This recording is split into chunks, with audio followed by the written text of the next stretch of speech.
Hello and welcome back to my channel What If Deku 2.0.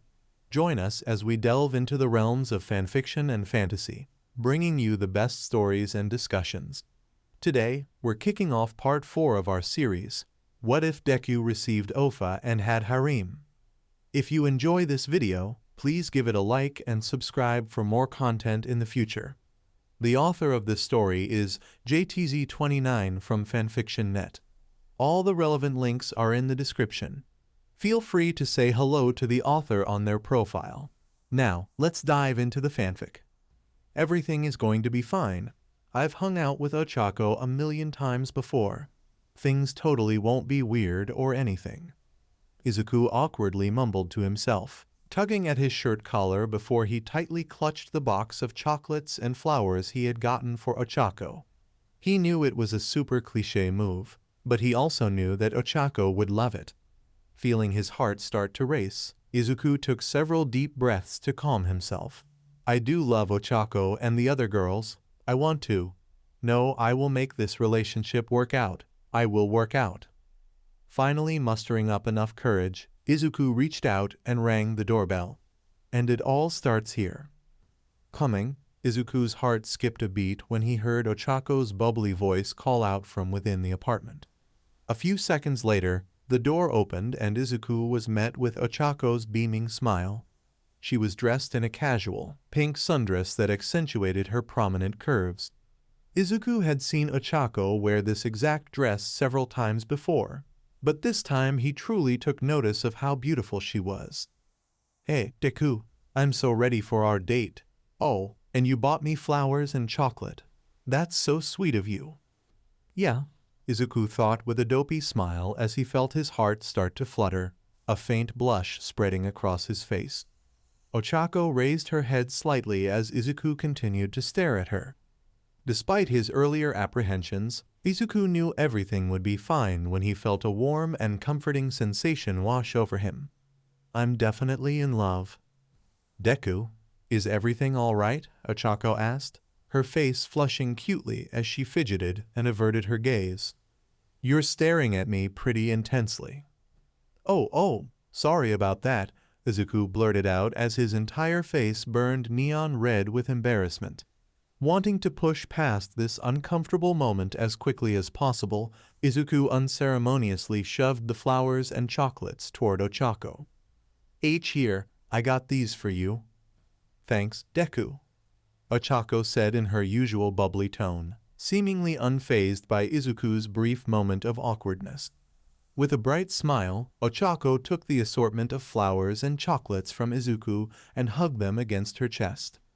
After taking a whiff of the colorful flowers' pleasant aroma, Ochako twirled around and dashed back into the apartment. I'll just put these in a vase and we can get going. So, I take it your parents aren't home? Izuku asked as he followed Ochako into the kitchen, watching as she riffled through some cupboards in search of a vase. When Ochako suddenly bent forward, making her dress tightly squeeze against her bountiful rear end, Izuku quickly turned his away, but not before getting a good eyeful. If they were, I'm sure I'd be getting an earful from your dad. Tell me about, he had this whole big speech prepared, so be glad he's not here right now, Ochako said with a chuckle, finally finding the vase she was looking for. After filling it with water, she set it down on the kitchen table and placed the flowers into it. My parents actually went out on a date night of their own. It's been so long since they did anything like that. My mom was so excited. Once Ochako had the flowers looking perfect, she turned her attention back to Izuku. Speaking of dates, what do you have planned for tonight, Deku? Well, this is our first date, and since I have zero experience when it comes to this stuff, I sort of asked my mom for advice, Izuku admitted, which forced Ochako to suppress a laugh. Rubbing the back of his head, Izuku couldn't help but chuckle himself. Yeah, I know how lame that sounds, but she did give me some good pointers. Izuku approached Ochako and offered her his arm. Her eyes instantly lit up. Ochako hugged Izuku's arm and rested her head on his shoulder. For our first stop, I got us reservations at a really nice restaurant. It's actually the same place my mom and dad had their first date. Oh, that's so sweet, Deku. I can't believe you're taking me someplace so special, Ochako gushed as Izuku escorted her out of the apartment. After closing and locking the door, the couple began to make their way out of the building. So, what's after dinner? Next, I figured we could unwind and go see a movie, Izuku replied, stepping into the apartment's elevator and pressing the button for the lobby. I don't have a particular movie in mind, but it looks like there are several good ones out. We can see anything you want.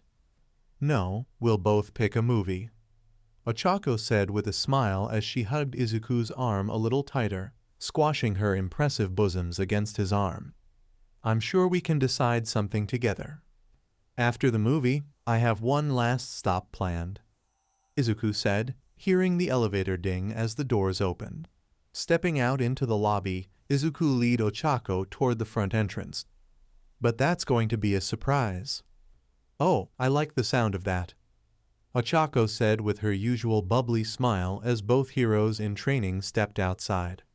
So Deku, I have to ask, how exactly are we going to get around? We could take a cab, but that would be kind of expensive with multiple stops. I would offer to carry you, but I don't want to mess up your hair, Izuku joked, reaching over and patting Ochako's head, which earned him a playful smack in the arm. Chuckling to himself, Izuku dug into his pocket and pulled out a set of car keys, gesturing toward a green sedan parked in the street. My mom lent me her car for the night. Pressing a button on the key fob, Izuku unlocked the car's doors and the couple made their way over to the vehicle. Izuku unhooked his arm from Ochako's, opening the passenger side door for her. Your chariot awaits. My, what a gentleman, Ochako said with a smile as she walked over to the car, giving a sarcastic curtsy before she sat down in her seat. All right, let's get this date on the road. Love the energy, Izuku said before closing Ochako's door and making his way around the car. Sliding into the driver's seat, Izuku made sure they were both buckled in and adjusted the mirrors before starting the engine. After turning on the radio, Izuku pulled out and began to drive toward the restaurant. Both Izuku and Ochako sat in silence for a while, simply enjoying each other's company. However, Izuku soon caught himself frequently glancing over at Ochako, admiring how beautiful she looked.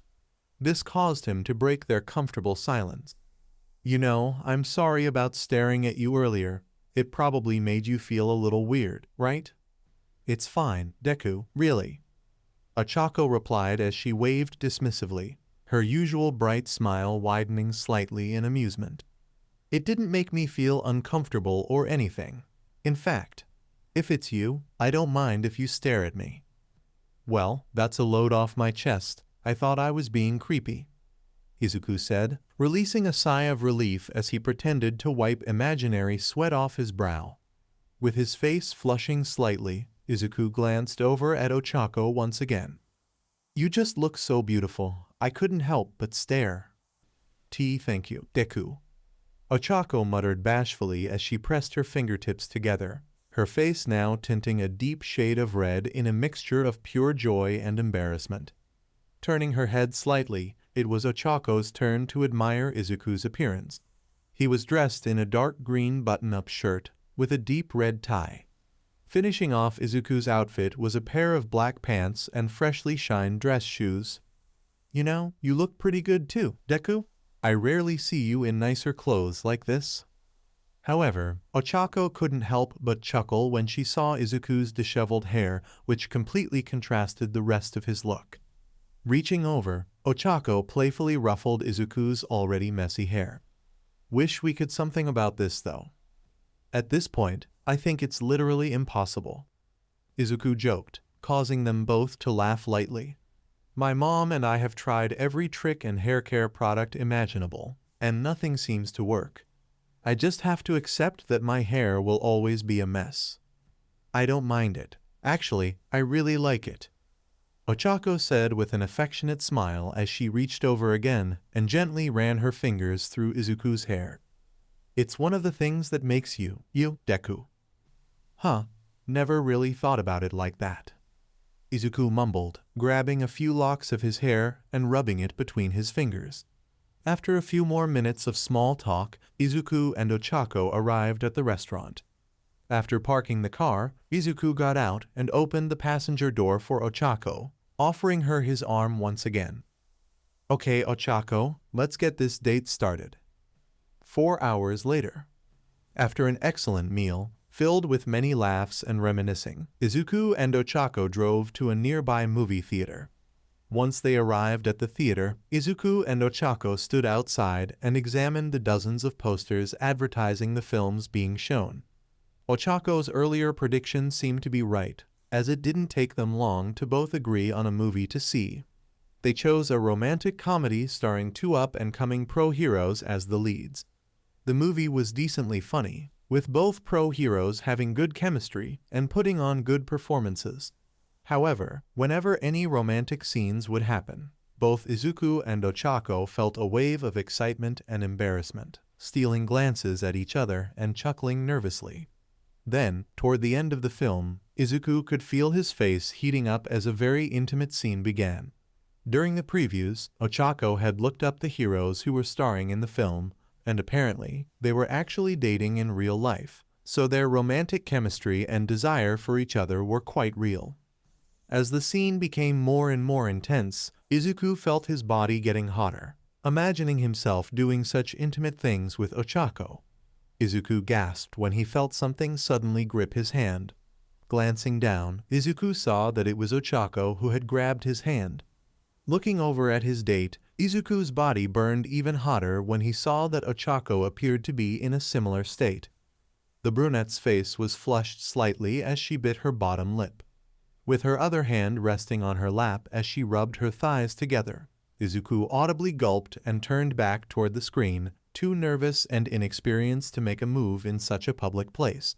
Flipping his hand over, Izuku gently squeezed Ochako's and interlocked their fingers.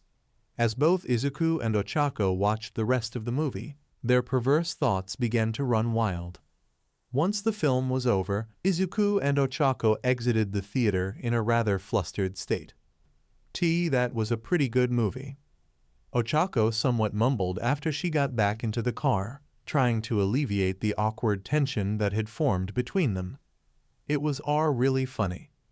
"Why, yeah, it was," Izuku accidentally exclaimed, chuckling nervously as he started the car's engine. The lead actors had really good chemistry. "So?" Ochako trailed off as she tapped her hands on her lap, struggling to find a topic to keep the conversation going. However, every time Ochako looked at Izuku, her mind would wander back to the movie, picturing herself with Izuku in all those extremely intimate scenes. After a particularly raunchy fantasy, Ochako squeaked in surprise and whipped her head around to stare out the window, unable to stare at Izuku without daydreaming. "Why, you mentioned we had one last stop after the movie. Care to elaborate me on where we're going?" "I said it's a surprise. I'm not going to spoil it," Izuku replied with a small smile, his grip on the steering wheel tightening slightly. Hearing a huff, Izuku glanced over and saw that Ochako was playfully pouting. "It'll only take us a few minutes to get there, so just be patient." In less than 10 minutes, Izuku and Ochako arrived at their destination. After parking the car, Izuku and Ochako got out and began to walk down a path lit by light posts. "So, do you recognize where we're at?" "Well," Ochako muttered as gazed at her surrounding, noting the numerous trees, walking paths, and benches. "We're definitely at a park." "Not just any park," Izuku clarified, suddenly stopping and pointing toward a nearby swing set. Ochako gazed at the swings for several moments before she suddenly gasped and her eyes widened in realization. "I see you finally noticed. This is the park where we first met 14 years ago. It's been so long, I didn't recognize it at first," Ochako muttered as Izuku led her toward a nearby bench, a small smile spreading across her face. As Ochako sat on the bench, she began to gaze around the park and could almost picture herself and Izuku playing there when they were younger. "We made so many memories here." "Yeah, we really did." Izuku said before sitting down next to Ochako and wrapping his arm around her shoulders. Almost immediately, Ochako rested her head against Izuku's shoulder, causing him to jump slightly. But Izuku quickly overcame his surprise and pulled Ochako closer, holding her close to his body. The new couple began to happily talk and reminisce about their childhood, especially their time spent playing at this park. You know, despite the accident, the day I met you here ended up being one of the best days of my life. I was so scared that day when I saw that car hit you, and all the blood, thank God All Might showed up when he did. Ochako said as she reached over and tightly clutched Izuku's shirt, her voice trembling slightly. I should have never run after that ball. If I hadn't, you wouldn't have gotten in that accident. Please, don't blame yourself for what happened to me, Ochako, Izuku said, pulling Ochako even closer and wrapping both his arms around her. If anything, it was my fault. Huh? How could you say something like that, Deku? Ochako asked as she whipped her head around to gaze at Izuku, a perplexed look on her face. There's no way. You know, I've never told you this before, but when we first met, I was actually really jealous of you, Izuku said, cutting Ochako off, which caused her to quirk an eyebrow in confusion. That bad news I mentioned. About 2 weeks earlier, I learned that I didn't have a quirk and that I would likely never have one. Izuku chuckled dryly and stared over at the nearby swing set. At first, I was super happy when you wanted to play with me. But when we were playing catch with that ball and you started to use your quirk, I was filled with an overwhelming feeling of jealousy, and I thought it wasn't fair that everyone else had a quirk except me. So, in a fit of petty frustration, I threw the ball as hard as I could, completely forgetting that your quirk was still affecting it. Deku, I had no idea you felt that way, Ochako said as a few tears rolled back her cheeks, which she tried her best to hold back. If you were so jealous of me, why did you save me?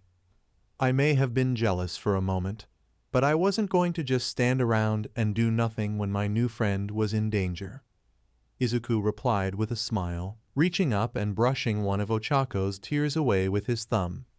I didn't even think. When I saw that car heading toward you, my body just acted on its own, and before I knew it, I was pushing you out of the way. Oh, Deku, you really were destined to be a hero, Ochako said as she lunged forward and hugged Izuku tightly. However, after a few moments, something Izuku had said finally resonated with Ochako.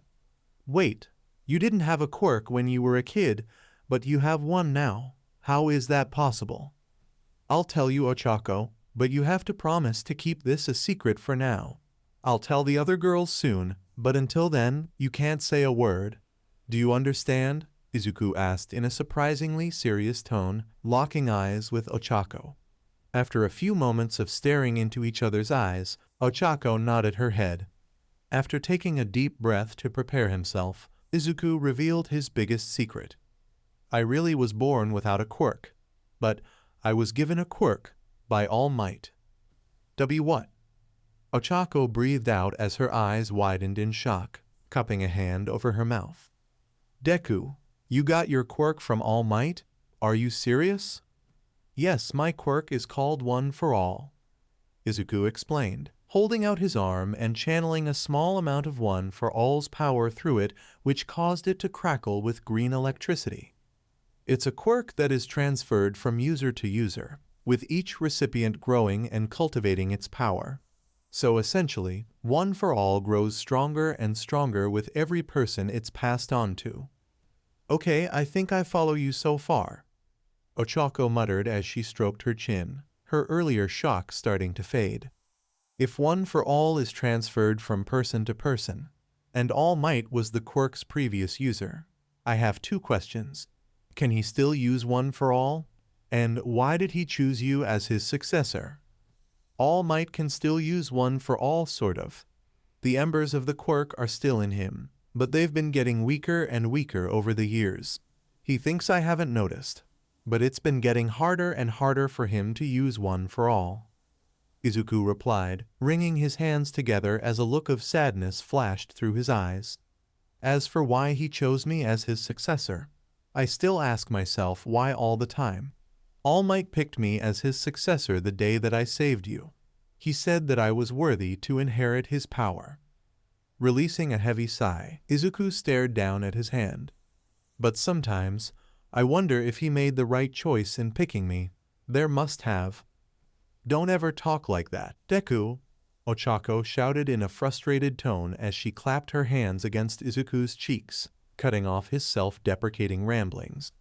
You will be an amazing hero, don't you ever doubt that. You've already saved me twice, along with a bunch of other people. Although it was kind of stupid for you to do hero work without your license. Now it was Izuku's turn for his eyes to widen in surprise, not expecting Ochako to know about his secret rescues. Come on, don't give me that look. I'm not an idiot, Deku. Did you really think I wouldn't notice the bruises, cuts, the torn-up clothes? It didn't take a genius to notice you were up to something. But despite the risks, you still rushed in to help people in need. All Might definitely made the right choice picking you as his successor. I really am terrible at hiding things like that. Izuku chuckled, rubbing the back of his head.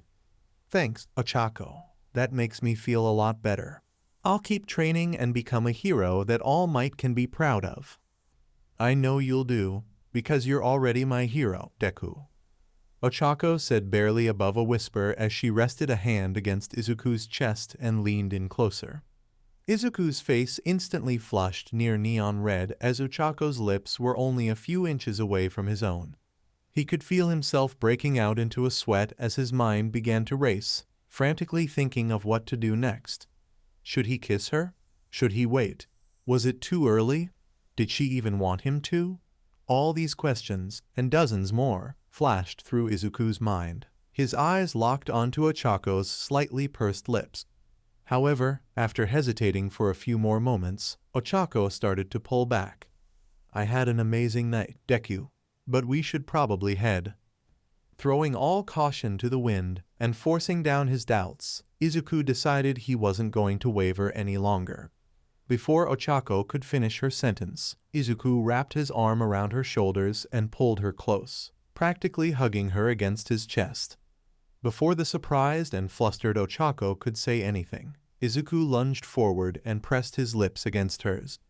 Ochako's eyes shot open in shock for a few seconds before she closed them. Wrapping her arm around Izuku's neck and deepening their lip lock, fireworks went off in both Izuku and Ochako's heads, the keys proving to be everything they had hoped it would be, and so much more. They could both feel the love they felt for each other. But unfortunately, their lip lock couldn't last forever, and soon enough Izuku and Ochako separated. They simply sat on the bench staring at each other, panting slightly as their hearts thundered in their chests. Wow. Izuku finally broke the silence, his face flushing slightly as he rubbed the back of his neck. That was amazing, Ochako. Yeah, it was better than I had imagined. Ochako breathed out as she clutched a hand over her rapidly beating heart. In truth, Ochako didn't want to end.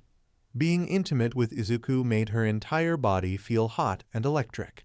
Finally, it sparked a fire within Ochako, and she wasn't ready to let it burn out.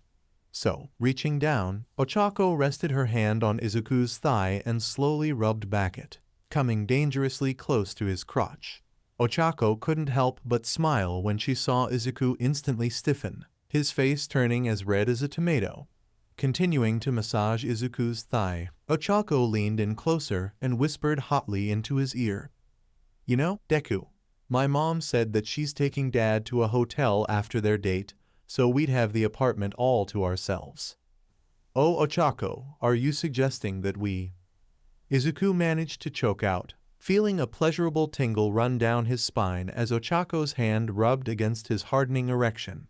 Seeing Ochako smile and nod her head, Izuku gulped and immediately began to fumble around in his pants pocket. After a few moments, he found what he was looking for and whipped out his car keys. I'll drive. 20 minutes later, Ochako's apartment. After a drive that seemed to take an eternity, which wasn't helped by Ochako sensually rubbing against Izuku, The new couple finally arrived at the apartment building. Both of them managed to keep their hands off each other through the lobby and in the elevator. The elderly lady who shared the lift with them ensured they behaved. However, once they reached Ochako's floor, both of them practically sprinted toward her door. As soon as Izuku and Ochako were in the apartment, they kicked off their shoes and practically leaped onto each other.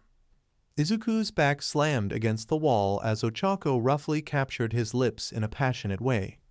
This was far different than their first, filled with lust and longing. Instinctively, Izuku wrapped his arm around Ochako's waist and pulled her closer, squashing her large bosoms against his chest. When they finally separated for air, Izuku continued to tease Ochako's face and neck, causing pleasurable tingles to run down her spine. Deku we should. Ochako struggled to say as Izuku continued to, his hands now beginning to roam her body. She could feel her mind was clouding with lust, her hormones starting to take control. However, in a flash of clarity, Ochako pushed Izuku away from her for a brief moment, catching the teenager off guard. "We can't do this by the front door." "Oh," Izuku muttered, blinking several times as he seemed to realize they were indeed still right by the door. With his face flushing in embarrassment, Izuku rubbed the back of his head. "Sorry about that, Ochako. I guess I just got really eager." "No, it's fine, Deku. I loved it," Ochako sheepishly admitted as she averted her gaze, too embarrassed to look Izuku in the eyes. "We can keep going. We just need to whoa." Ochako suddenly yelped in surprise when Izuku picked her up in a bridal carry. She felt her entire body heat up. Being carried in such an intimate way by the man she loved caused her heart to flutter. "Deku, I'm flattered, but put me down. I'm heavy, aren't I?" "Ochako, I can literally pick up cars like they weigh nothing. Trust me, you aren't heavy at all." Izuku laughed, carrying Ochako toward her bedroom. After entering the room, Izuku gently set Ochako down on her bed. "So, should we pick up where we left off?" "I certainly don't feel like stopping," Ochako said as she sat up on her bed, eyeing Izuku from head to toe. "But I feel like we're a bit overdressed. You must be hot in those stuffy clothes. Deku, why don't you take them off?" A smirk of his own spread across Izuku's face as he loosened his tie and began to unbutton his shirt. However, he was stopped when Ochako suddenly shuffled to the edge of the bed and grabbed his wrist. "Actually, let me undress you." Somewhat hesitantly, Ochako reached out and ran her hands across Izuku's chest, feeling the hardened muscles underneath his clothes. Stepping a bit closer to the bed, Izuku allowed Ochako to start taking his clothes off, starting with his tie and unbuttoning his shirt. Once those clothes were removed and discarded, Ochako moved on to Izuku's pants. With somewhat shaky hands, she managed to pull off his belt. Then, after taking a deep breath, Ochako unzipped Izuku's pants and pulled them down. Even though Izuku was still wearing his underwear, Ochako's face still flushed bright red when she saw his erection straining against his boxers. While he was dressed in his underwear and a white t-shirt, Izuku still felt a pang of embarrassment at how hard Ochako was staring at him. "Why, you know Ochako?" Izuku somewhat muttered, feeling a bit squeamish as he rubbed his arm. "It's not really fair that I'm the only one getting undressed here." "You've got a point," Ochako said after a few moments of silence as she seemingly snapped out of some sort of trance she was in. "If you want, you can undress me too. I'll take you up on that offer," Izuku said, offering Ochako his hand and helping her off the bed.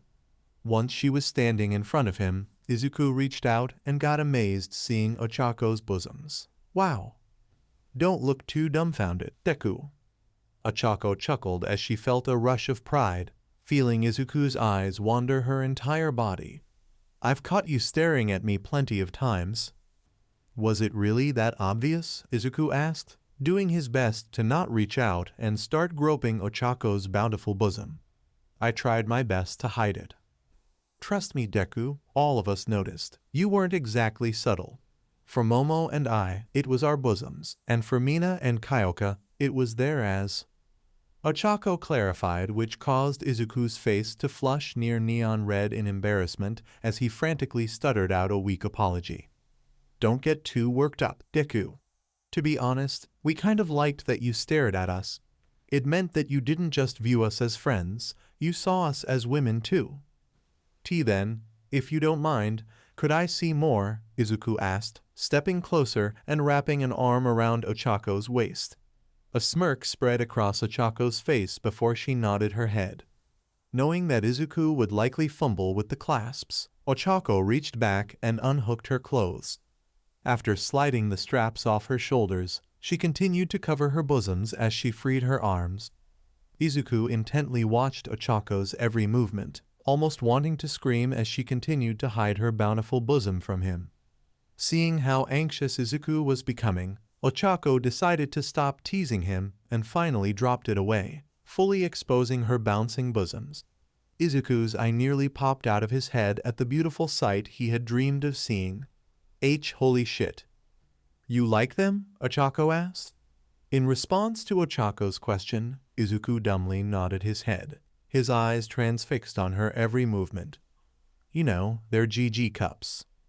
Double G, Izuku breathed out, his mind seemingly blown by this new information. Reaching up with hands trembling in anticipation, Izuku hovered them just a few inches away from Ochako's chest, resisting the urge to grope them right away. After taking a deep breath, Izuku began to speak again, but soon started to trail off and mumble to himself. Can I? Go ahead, you can touch them.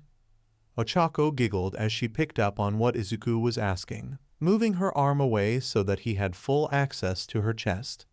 Instead of roughly grabbing her, like she was expecting, Ochako was surprised when Izuku gently cupped her, seeming to almost weigh them in his palms. Ochako's face began to flush redder and redder as Izuku continued. Don't worry, Izuku, you didn't hurt me. In fact, it felt really good. This seemed to cause a spark of confidence within Izuku as he smiled and continued playing with Ochako's bosoms, knowing that she liked what he was doing. Goosebumps formed along Ochako's skin as Izuku's hand traveled lower body her body, running over her generous hips and down her plump thighs. Everywhere Izuku touched seemed to send jolts of pleasure through Ochako's body. Damn it, Deku! Ochako suddenly shouted, startling the green-haired man and causing him to nearly leap off the bed. Letting out a frustrated huff, Ochako shot Izuku an annoyed look. Wriggling her hips, Ochako intentionally rubbed her against Izuku's hand. Would you stop teasing me already? Deku, what are you holy shit? Ochako shouted out in a mixture of shock and pleasure, feeling Izuku's tongue suddenly enter her womanhood. Instantly, Ochako's hands gripped the back of Izuku's head, digging into his messy green hair. Panting slightly as Izuku's tongue continued to probe around, Ochako began to buck her hips. I didn't know you knew how to do this, Deku. A smirk spread across Izuku's face, knowing how good he was making Ochako feel. Though his cunnilingus was definitely awkward and amateurish, all that mattered to Izuku was that Ochako liked it, and judging by her moans and pants, she was really enjoying his work. This action seemed to send Ochako over the edge into her blast as she reached out. Ochako's entire body began to convulse slightly as her blast rocked her from head to toe. Then, to Izuku's surprise, Ochako seemed to unconsciously activate her quirk as she began to levitate off the bed. Chuckling to himself, Izuku pulled Ochako back down onto the bed before she could float up to the ceiling. I'm glad you liked it, Ochako, but you kinda need to deactivate your quirk, Izuku said as he continued to hold Ochako down on the bed. They started having fun again, and after some time together Izuku had his blast. He slowly pulled himself out of Ochako, leaving her lips with a satisfying pop.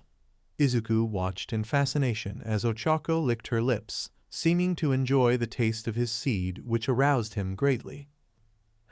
Doesn't taste as bad as I'd heard. In fact, Ochako said in a surprisingly sultry tone, crawling up Izuku's body and gazing at him with half-lidded eyes. Izuku could feel his manhood springing back to life as Ochako's rested against his chest. Leaning in closer, Ochako licked Izuku's neck before whispering hotly in his ear. I kind of liked it. That was amazing. Izuku breathed out as he embraced Ochako so much. I love you too, Deku, Ochako said with a bright smile, before reaching up and gently running her hand across Izuku's cheek. Tonight was perfect. It really was, Izuku said with a large smile of his own as he hugged Ochako a bit tighter, inhaling the sweet scent of her shampoo. As Izuku simply enjoyed holding embracing, he couldn't help but think about the strange relationship he was starting. Are you really sure you want to try whole sharing thing, Ochako? If you want, I'd be... Stop right now, Ochako said, reaching up and pressing a finger against Izuku's lips, silencing him on the spot. I agreed to give sharing you with the other girls a chance, and we're going to give it a fair shot. Would I have preferred it if you were mine alone? Of course. But those girls are my best friends, and I'd hate to see them broken-hearted. So, if they really do have feelings for you, I'm willing to share you with them. I'm sure there will be problems in the future, but I'm also sure it'll be fun. Good. Now, I don't know about you, but I'm still raring to go. Of course, the night's still young. The following morning, 7:35 am. Stay back, heroes. Come any closer and I'll crush this lovey-dovey family. A massive, muscular villain growled, squeezing the family of three he held in his arm, which caused them to scream in pain. Flipping off the heroes and cops, the villain began to slowly back away. If I see anyone chasing after me, they're done for. You're not going anywhere, Mount Lady exclaimed as she gripped her injured shoulder. You're charged with serial larceny and murder, habit headgear. Damn it. Kamui Woods grunted, skidding to a stop next to Mount Lady. Not only is he strong, but he's a quick strategist too. Save us, heroes, the captured mother screamed as tears rolled down her cheeks, doing her best to shield her young daughter. At least save my daughter. Shut your trap, bitch, Habit Headgear snapped, starting to rapidly put some distance between himself and the pro-heroes. This is where I make my escape. Fear not, good family. Habit Headgear's entire body immediately tensed when he heard an all-too-familiar voice yell out from behind him. Before the villain could even react, Japan's #1 hero was already upon him. Missouri Smash, with a swift and powerful chop to the neck, All Might knocked the villain unconscious and rescued the captive family. Why, you may ask? Because I'm on my morning commute and I'll be late soon. Yeah, All Might rules, a crowd of bystanders hollered and cheered, applauding yet another flawless rescue by All Might. We appreciate the help, All Might, Mount Lady said with a chuckle, barely masking her immense frustration. But you stole another rescue from me. At this rate, you'll put me out of business. Thank you, sir, a police officer said with a beaming smile as he saluted All Might. We really had our hands full back there. Ha ha ha, I'm happy to help, All Might proclaimed, letting out a hearty laugh as he waved to the crowd of his fans. But I really am going to be later, so I must say farewell. However, before All Might could leave, his ears perked up when he heard screams of a hit and run. Nuo, I mustn't be late, but... His sense of justice getting the best of him, All Might leaped towards the sounds of distress. As All Might soared through the air, he landed on a rooftop and had to pause for a brief moment to catch his breath, pressing a hand to his injured abdomen. After taking a few moments to relax, All Might could feel his fading strength start to return a bit. But before he could continue helping those in need, he was stopped when he heard someone land on the roof behind him. Aren't you going to be late for work? All Might said as he turned to face the person who had joined him on the roof, unsurprised to see a familiar face. Usajima-sensei. Ha, I could say the same for you, All Might, Rumi said with a smirk, clasping her hands behind her head as she approached All Might. I saw you stop that asshole back there, then immediately dash away to stop another crime. I was wondering, do you want some help? All Might was prepared to refuse Mirko's proposal, but stopped when he felt another sharp pain from his side. I don't want to risk her seeing me in my weakened state, but the less energy I have to expel stopping crimes right now, the better. Releasing a light sigh, All Might flashed Rumi his patented smile. Try to keep up. 12:50 p.m. UA. University. I've received word that Usajima-sensei is running a bit late and will be joining us later. But we'll be continuing today's basic hero training like usual. Aizawa said in his usual bored tone, standing at his podium at the front of the classroom. This time, All Might, myself, Usajima whenever she gets here, and one other will supervise. This time? Izuku thought as he quirked an eyebrow. So this is going to be a special class. Sensei? Hantashiro exclaimed, energetically raising his hand into the air. What exactly are we doing? Preparing you for disaster relief, everything ranging from fires to floods. Aizawa answered as he raised a special card with the word rescue printed on it. Today we're starting rescue training. Oh, rescuing, eh? Denki said, resting his head on his palm and releasing a light sigh. Sounds like we're going to have another rough day. I think it'll be fun, Mina cheered with a large smile as she threw both her hands into the air. Fires and floods sound exciting. For real. This is what being a hero is all about, Ijiro exclaimed, tightly gripping his desk in excitement. I'm getting pumped up. If it a flood, I'll be right at home, ribbit. Suyu said as she pressed a finger to her chin, finding her gaze drifting towards Izuku. I'm interested to see how Izuku-chan will do. Oi, I'm not done talking. Aizawa's menacing voice stopped all the students' muttering and conversations instantly. Pulling out a small remote, Aizawa pressed its button, revealing all of the students' hero costumes. I'll leave it up to you all whether or not you want to wear your hero costumes, because some of them may be ill-suited for today's training.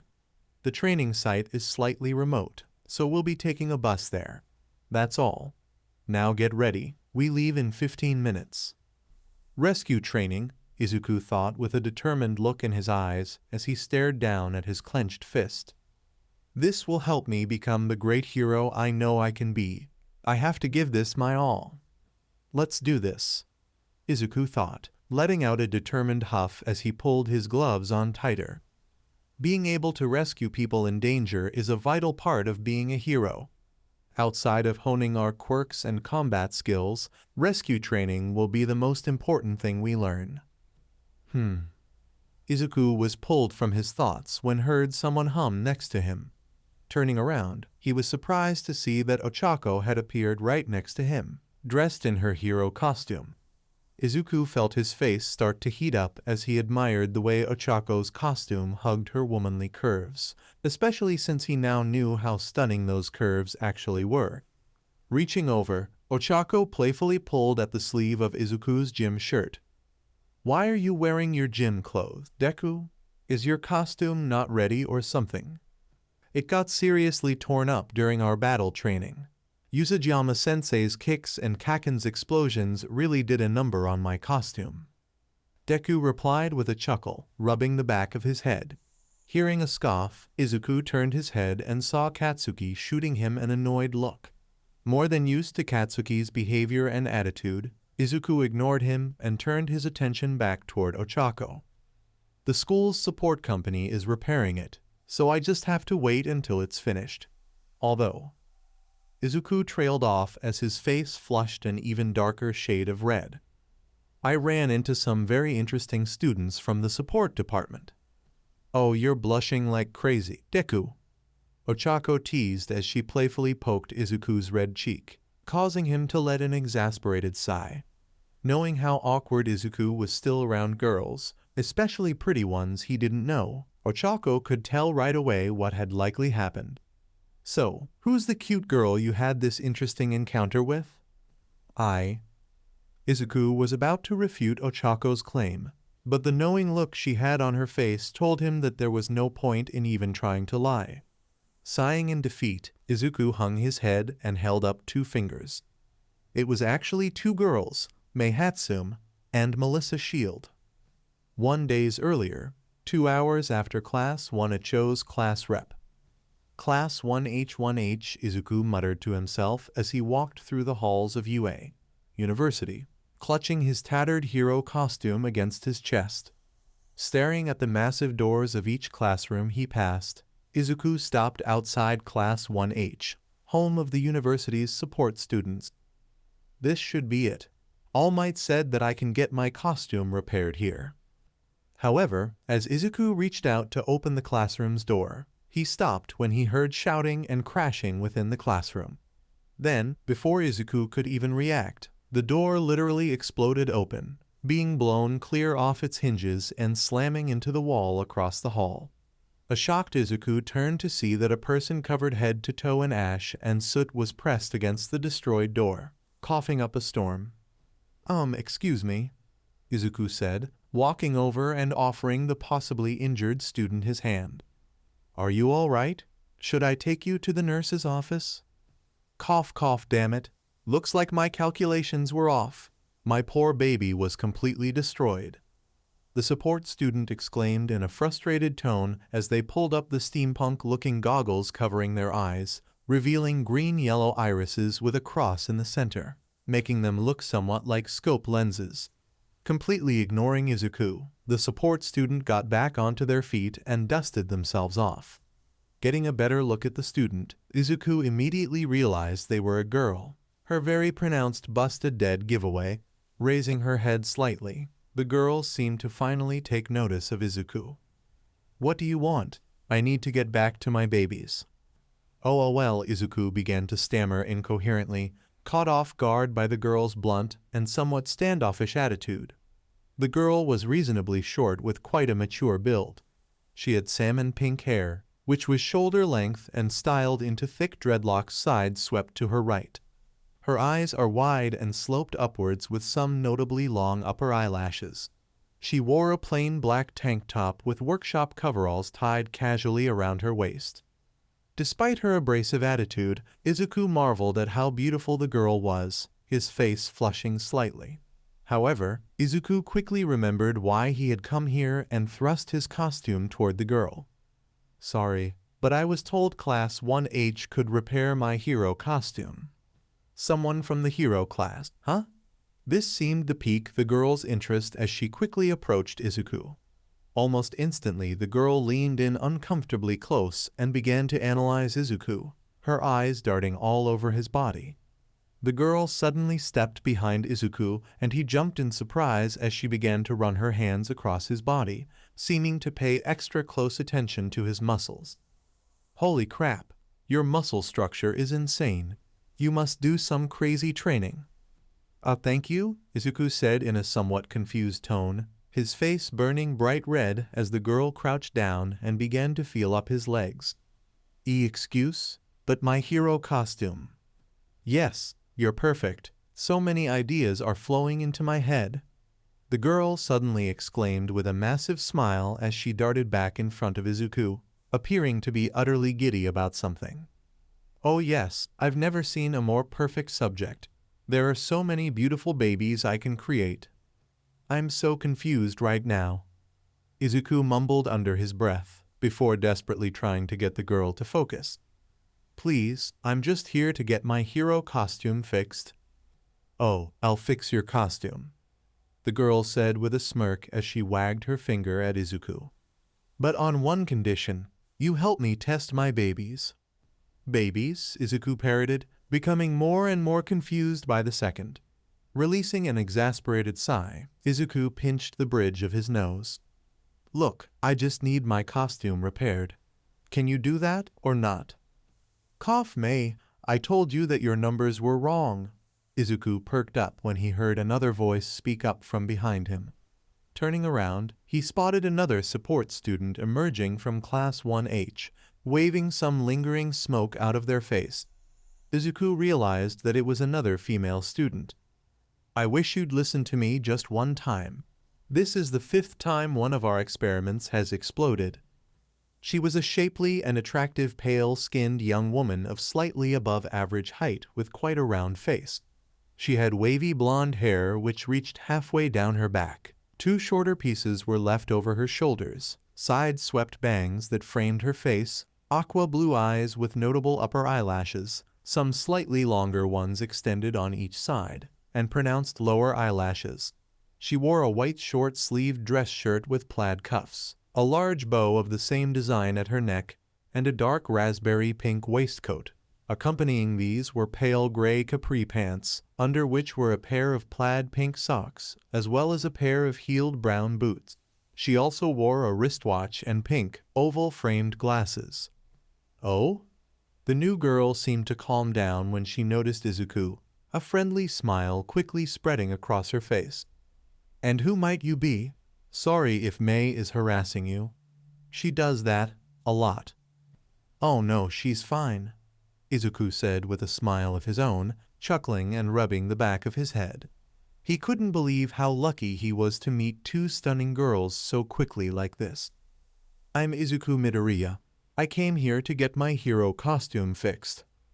Nice to meet you. Izuku, I'm Melissa Shield, and it seems like you've already met my partner, Mei Hatsum, Melissa said as she reached out and energetically shook Izuku's hand. Once Melissa released his hand, she took his hero costume. And of course, we can fix your costume. We'll get it back to you in a few days.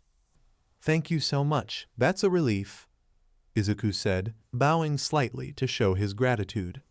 If you have any questions you need to ask me, I'm in class 1A. 1A? That's the class with all the big shots, Mei excitedly exclaimed as she dashed over and tightly gripped Izuku's hand, pulling him extremely close. Izuku gasped in surprise as his chest pressed against Mei's sizable bosoms, which she seemed completely unfazed by. You have to help me now. If we work together, my babies will be noticed by a famous support company for sure. Ugh, here we go again, Melissa said, releasing a heavy sigh and literally peeling Mei away from Izuku. Grabbing the back of Mei's tank top, Melissa dragged her kicking and screaming back to their classroom. Come on, Mei, we need to clean up your mess again before Sensei gets mad at us again. Oh, and don't worry, Izuku will take care of your costume. Wait, Melissa? He's the perfect subject to help me test my babies. Just give me a few more minutes. I'm sure I can convince him to help, Mei pleaded as she frantically tried to free herself from Melissa's iron-like grip. Soon enough, both girls disappeared back inside the classroom. However, Izuku was surprised when Mei's head suddenly poked back out. Make sure to stop by again soon. Izuku, we'll make tons of babies together. Get back in here, Melissa's voice could be heard yelling within the classroom before Mei was yanked back inside. And for the love of God, pay attention to how you phrase things. By babies, I really hope she means inventions, Izuku muttered, staring at the still smoking doorway as he listened to Mei and Melissa bicker within the classroom. After a few moments, Izuku shrugged his shoulder and turned to head back to Class 1A. Those girls were really something. Back in the present. Huh, they sure sound interesting, Ochako said as she clasped her hands behind her back, a contemplative look on her face. Will you see them again? I'm sure I'll run into them eventually, Izuku replied, shrugging his shoulders as they approached the bus that would take them to the rescue training facility. Mei was really adamant about me helping her, and Melissa seems like a nice girl. It couldn't hurt to make some friends in the support department. Friends? Huh? Ochako said with a teasing smirk as she playfully nudged Izuku's side. Are you sure you don't want them to be more than friends? What? No, I mean well, Izuku exclaimed in a nervous tone, breaking into a cold sweat as he wrung his hands together. Ochako's blunt question had completely blindsided him. They're both beautiful, but we just met and I don't know. Relax, Deku, I'm just messing with you, Ochako said with a chuckle as she gently patted Izuku's back, calming him down a bit. But since we decided to give this whole sharing thing a chance, I accepted that other girls are going to love you. Maybe even girls outside of Momo, Kyoka, and Mina. Now, I'm not saying start going after every girl you see, But if you feel that you have a special connection with a girl and think she may feel the same way, don't push her away. She may be willing to join this weird relationship we're trying. Huh. I have to admit, it's really strange hearing my girlfriend say that it's okay for me to pursue romantic relationships with other women. Izuku muttered, stroking his chin as he digested what Ochako had just said. You don't have to worry about me hounding after every pretty girl I see. But you're right, I should be more open to other girls who may have feelings for me. That's the caring, understanding Deku that I love, Ochako said as she lovingly rubbed Izuku's back, causing his face to flush slightly. And hey, you never know. Tugging on Izuku's arm to get his attention, Ochako used her eyes to gesture toward Tsuyu. There may even be more girls in our own class who like you. Tsuyu? Izuku whispered, noticing that the frog girl was looking in his direction, staring at him. Are you serious, Ochako? I mean, I don't think she loves you, at least not yet. Ochako replied as leaned in closer to Izuku, making sure no one else could hear their conversation. But she did say that she was interested in you, and she knows about the whole sharing thing and wasn't opposed to it. So, if she approaches you soon, don't be surprised and don't push her away. Please line up according to your ID numbers, Tenya suddenly shouted, his orders being ignored by most of his classmates. We need to fill the seats in a timely and orderly fashion. Looks like Tenya is already going full throttle, Izuku said with a chuckle as he began to walk toward the bus, with Ochako following closely behind him. As Izuku began to walk up the bus steps, he glanced over his shoulder and spotted Mina smirking at him and wriggling her eyebrows. Looks like we should get some seats in the back. Mina's gonna want to gossip. 10 minutes later, on the road to UA's rescue training facility. Smart movie securing us some seats in the back, Izuku, Kyoka said, letting a light sigh as she sank into her bus seat. Almost instantly, Mina plopped down in the seat next to her, the pink-skinned girl practically bouncing with excitement. Mina's been eyeballing you and Ochako ever since we got to class. And we all know what she's so excited about, Momo added as she sat down in a seat across the aisle, brushing some stray locks of hair out of her face. I know you like to gossip, Mina, but you could at least try to giddiness a bit more. A couple of our classmates were wondering why you were so worked up. Oh, come on, can you guys blame me? Mine said excitedly, her loud voice being somewhat drowned out by the rather loud discussions the rest of her classmates were having in front of them. Leaning in closer, Mina frantically pointed between Ochako and Izuku. These two went on a date yesterday. It's the official start of this whole harem thing we've got going on here. Aren't you interested in hearing how things went? I'm quite interested, Tsuyu said as she suddenly dropped down from the bus ceiling and landed on the seat next to Momo, startling her quite a bit. All the other girls and Izuku gave Tsuyu surprised looks. I generally say what's on my mind. I'd like to hear how Izuku-chan and Ochako-chan's date went. Let's just get this over with because Mina will literally never shut up if we don't, Ochako said with a heavy sigh, before turning in her seat to face the rest of the group. Okay, you want to know how our date went, right? Mina practically leaned out of her seat and eagerly nodded her head. Well, simply put, it was fantastic. Deku was a perfect gentleman, but a little awkward like usual. We went to dinner, and Deku took me to the same restaurant his parents had their first date at. Then, we saw a movie. It was pretty good. I think you guys would like it too. We ended our date when Izuku surprised me by taking us to the park where we first met as kids. The same park where he saved my life. And, Mina said, as she rapidly tapped one of her feet in anticipation, her eyes lighting up with excitement. Did you guys kiss? Well, Ochako mumbled, glancing over at Izuku and non-verbally asking if it was okay for her to share their intimate moments. Izuku merely shrugged his shoulders, leaving it up to her to decide. After a few moments, Ochako shrugged her shoulders well, deciding there was no point hiding things like this if they were going to all be dating Izuku. Yes, we did kiss, and much, much more. What? Kyoka hissed underneath her breath, now fully invested in the conversation as she practically dove over Mina. All four girls were now staring expectantly at Ochako, waiting on her every word with bated breath. Are you seriously telling us that you two had sex? Dish, dish, dish, Mina chanted with a giddy smile, literally bouncing in her seat. Don't you dare skimp on any details. Would you please quiet down, Mina? You're starting to draw some attention. Momo asked as she gestured toward the front of the bus toward the rest of their classmates, a few of them glancing in their direction after Mina's outburst. After Mina had calmed down a bit, Momo turned her attention back to Ochako, her cheeks flushed slightly. But please do continue, Ochako. I too would like to hear about your romantic encounter with Izuku.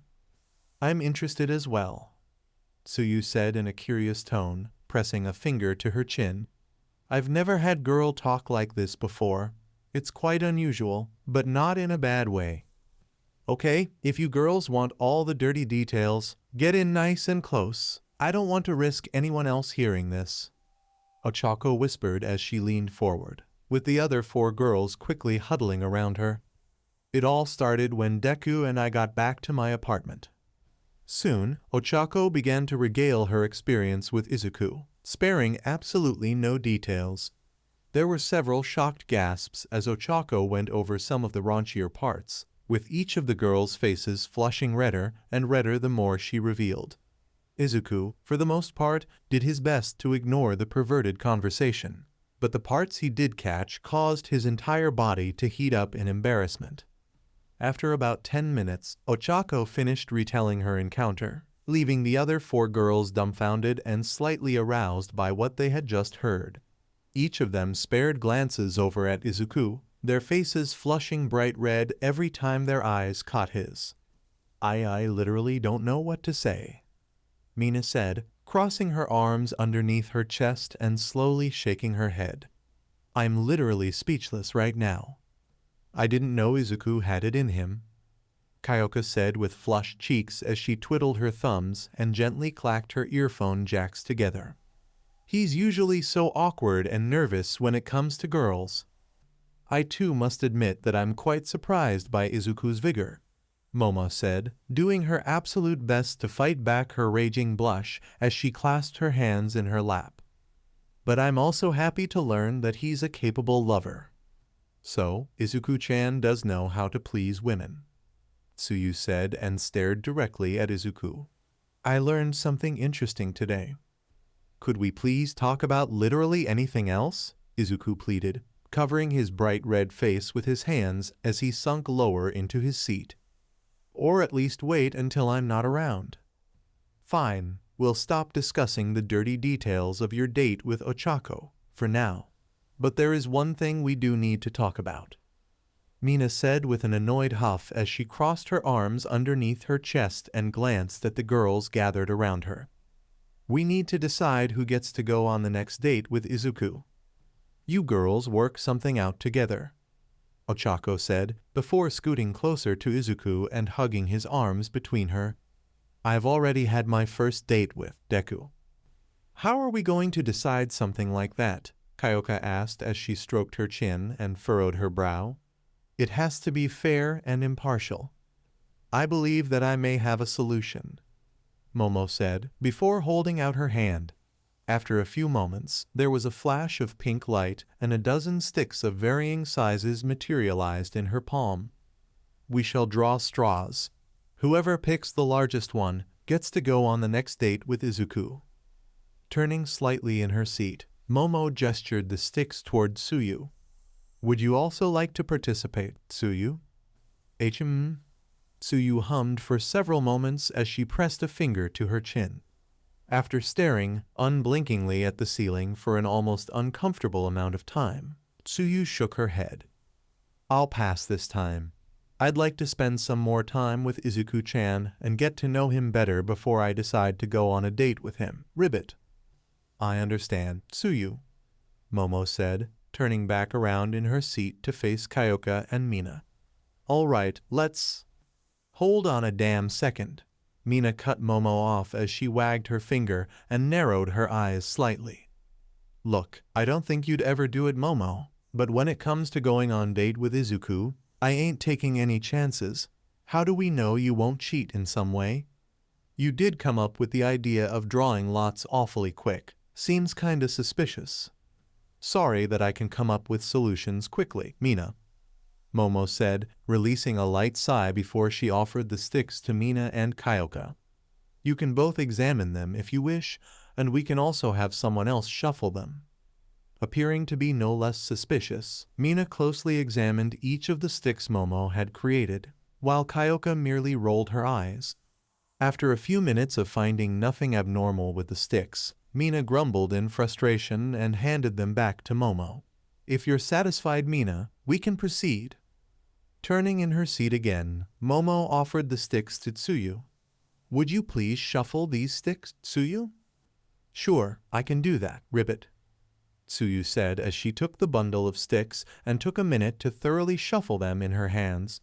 Once she was satisfied, Tsuyu extended the sticks toward the three eager girls. Okay, you all can pick one now. I'll go first, Kyoka said, leaning forward in her seat and hovering her hand over the sticks. After a few moments of hesitation, and changing her mind several times, Kyoka finally grabbed a stick toward the center of the bundle. However, as Kyoka gazed at the stick she had picked, she groaned in disappointment at its size and sunk into her seat. Damn it. This one's barely bigger than a toothpick. There's no way I won. Me next. My turn, Mina exclaimed as she excitedly grabbed a stick toward the outer edge, barely taking a second to pick one.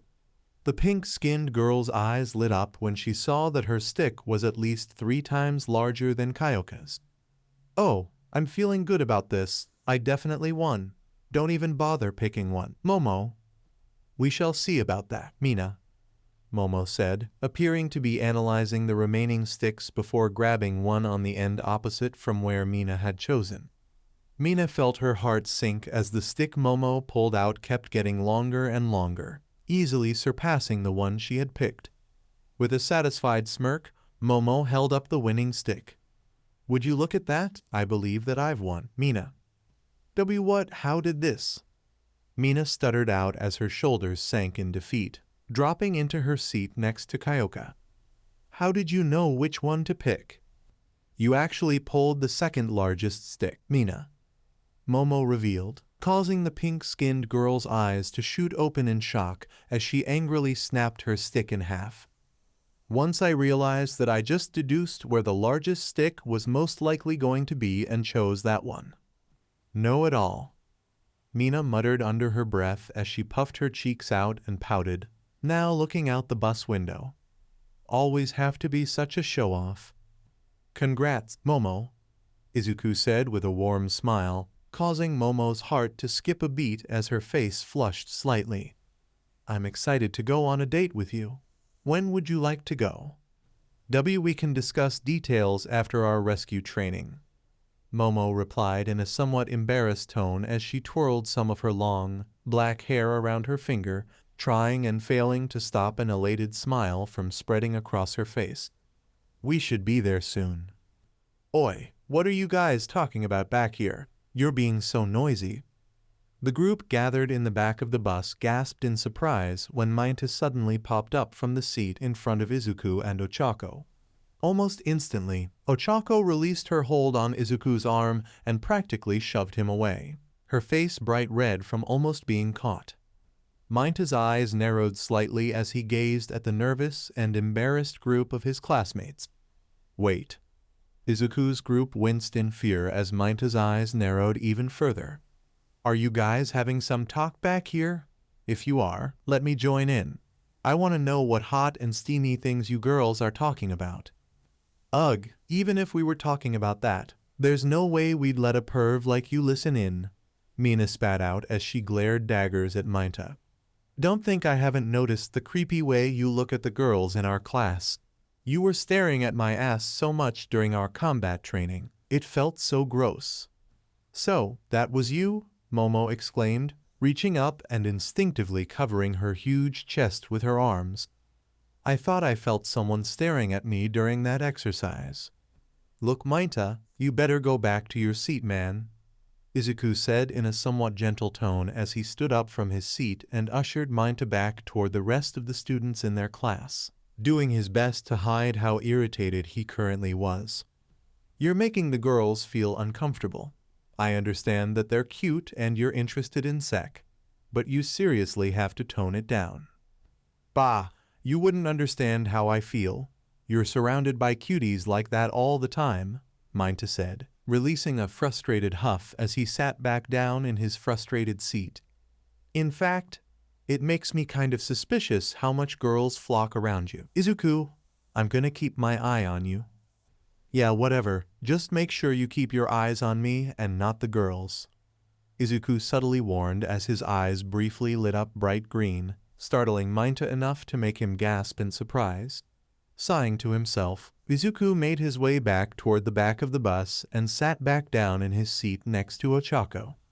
Great, the last thing I need right now is having to worry about my classmates perving on the girls. Resting his head on his palm, Izuku glanced over the 5 girls around him. I won't let anyone else lay a hand on them. 45 minutes later, UA, University's Rescue Training Facility. Whoa, all of the students of Class 1 proclaimed as they walked into the rescue facility, which almost resembled a modern theme park, with training areas that seemed more like thrill rides. I know you're all probably thinking that this place seems like a fun amusement park. We have the flood zone, landslide zone, conflagration zone, and several others. A mysterious, almost robotic voice suddenly spoke up from behind the one of students.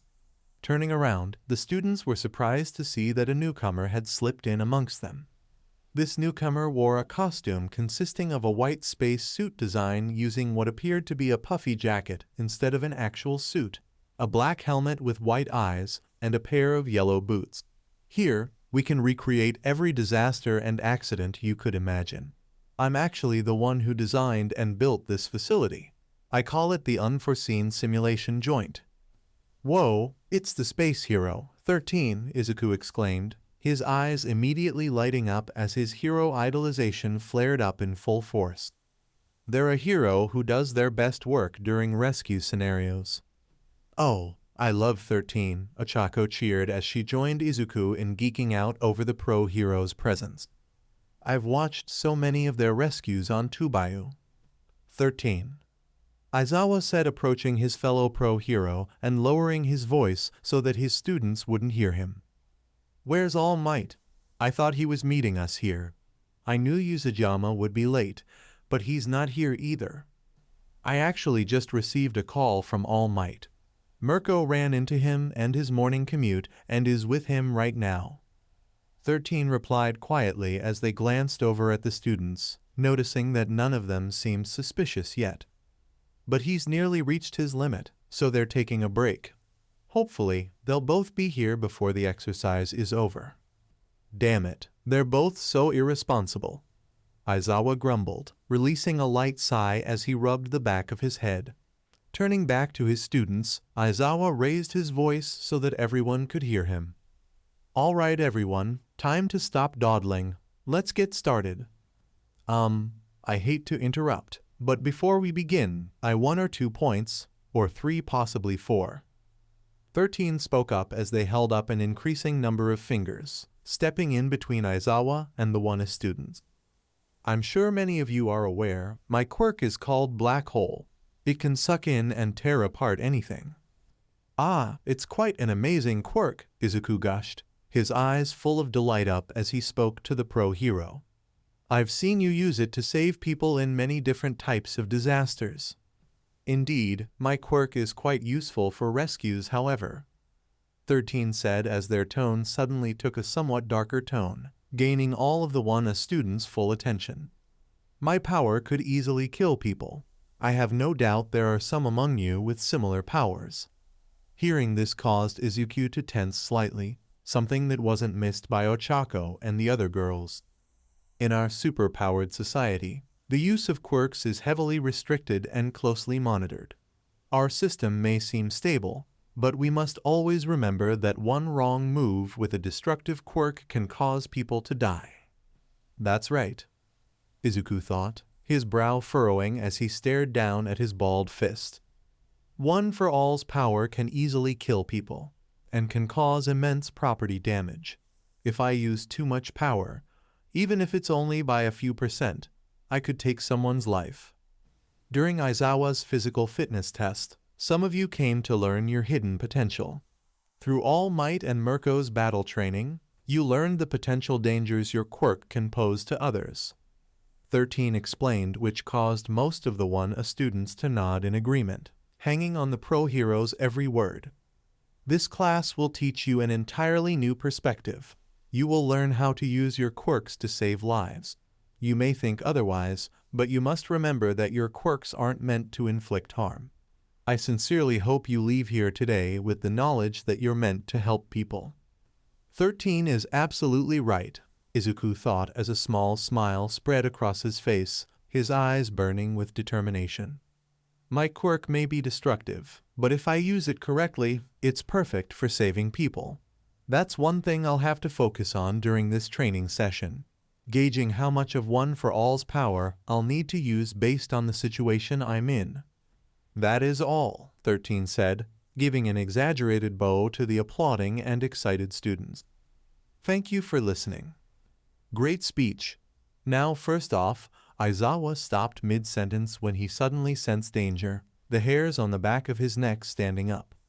Hearing the sound of rushing wind, Aizawa whipped around and gazed at the large fountain in the center of the rescue facility. His bloodshot eyes widened slightly when he spotted a swirling black orb slowly growing larger in front of the fountain. His pro-hero instincts instantly kicked in when he spotted a masked face appear within the expanding orb. Everyone, huddle up and don't move. The students of 1A appeared to be surprised and confused by Aizawa's sudden order. 13. Protect the students. Suddenly, the black orb, which appeared to be some sort of portal, expanded exponentially. Within seconds, dozens of villainous-looking individuals began to pour out of the portal.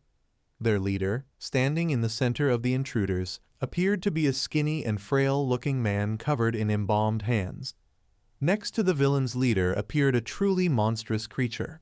It was truly massive, easily rivaling All Might in size, with jet black skin, and only wore a pair of brown pants.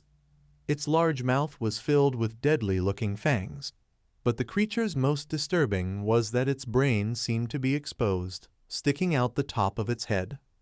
"What the hell is going on?" Kirishima asked in a confused tone, quirking an eyebrow as he watched newcomers continue to pour out of the portal.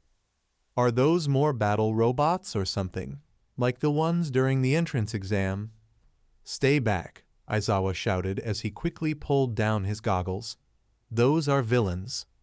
13. And Eraserhead, is it? A distorted said within the swirling portal, a pair of what appeared to be wispy yellow eyes forming. "According to the staff schedule I received, All Might and Mirko are supposed to be here as well." "Where is he? We've come all this way and brought so many playmates," the villain's leader said in a raspy voice, his head rapidly darting around the rescue facility. "All Might, the symbol of peace, bring him out here. I wonder if some dead students will get his attention." "Ochako girls," Izuku said as he stepped protectively in front of the Ochako and the others, green electricity starting to crackle off his body. "Stay behind me." "Villains? No way," Bakugo snarled, gritting his teeth and tightly balling his fists. "What villains would be brain-dead enough to break into a school full of heroes?" "Sensei, aren't there sensors for intruders?" Momo asked in a somewhat shaky voice as she watched the villains start to scatter. "Why didn't they go off?" "Yes, of course, there are," 13 replied, trying to keep the students from panicking.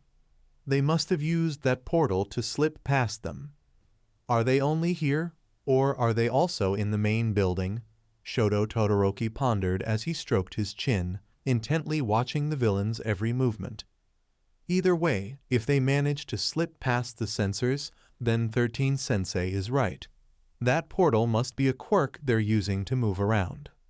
This place is far from campus, and they picked a time when there'd be fewer people. Izuku muttered nervously, feeling a chill run down his spine when he got a good look at the villain's leader. So, they can't be as dumb as they may seem.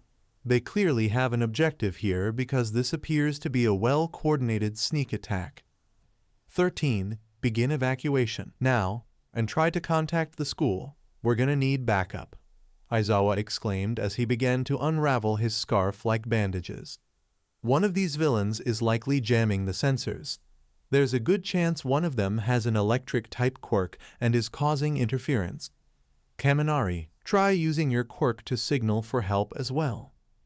On it, Sensei, Kaminari nervously exclaimed, raising his shaking hands and starting to channel electricity through them. I'll do my best. Aizawa-sensei, you can't fight them all alone, Izuku yelled as he rushed toward the pro-hero's side, seeing that he was preparing to engage the villains. Against that many enemies, even you can't nullify all their quirks. As Eraserhead, your fighting style revolves around erasing a quirk and a quick, binding capture. If it's a head-on battle, let me. I appreciate the thought, Izuku, and I'm sure you've done your homework on combat abilities, Aizawa said in a surprisingly calm and collected tone, glancing back at Izuku. The green-haired boy was surprised when he saw a small, uncharacteristic smirk grace Aizawa's face. But good heroes aren't one-trick ponies. Izuku was about to speak up again, but was stopped when Aizawa suddenly launched toward the villains. 13. Take care of them. Ranged squad, one of the villains shouted as he waved his arm, revealing that fingers resembled gun barrels. It's time to move out. Our intel said that only 13 and All Might were supposed to be here, another villain exclaimed, watching Eraserhead dash toward them. So, who's this asshole? I don't know, but the idiot is coming at us all alone, a third villain yelled with an evil grin as he punched his fists together. Let's kill this fool.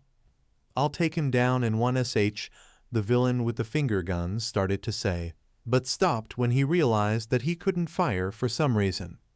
What the hell? My quirk is gah.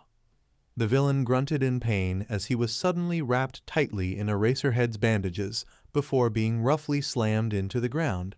Before the other two villains could even react, Eraserhead had them captured as well, using his wrap to slam their heads into each other.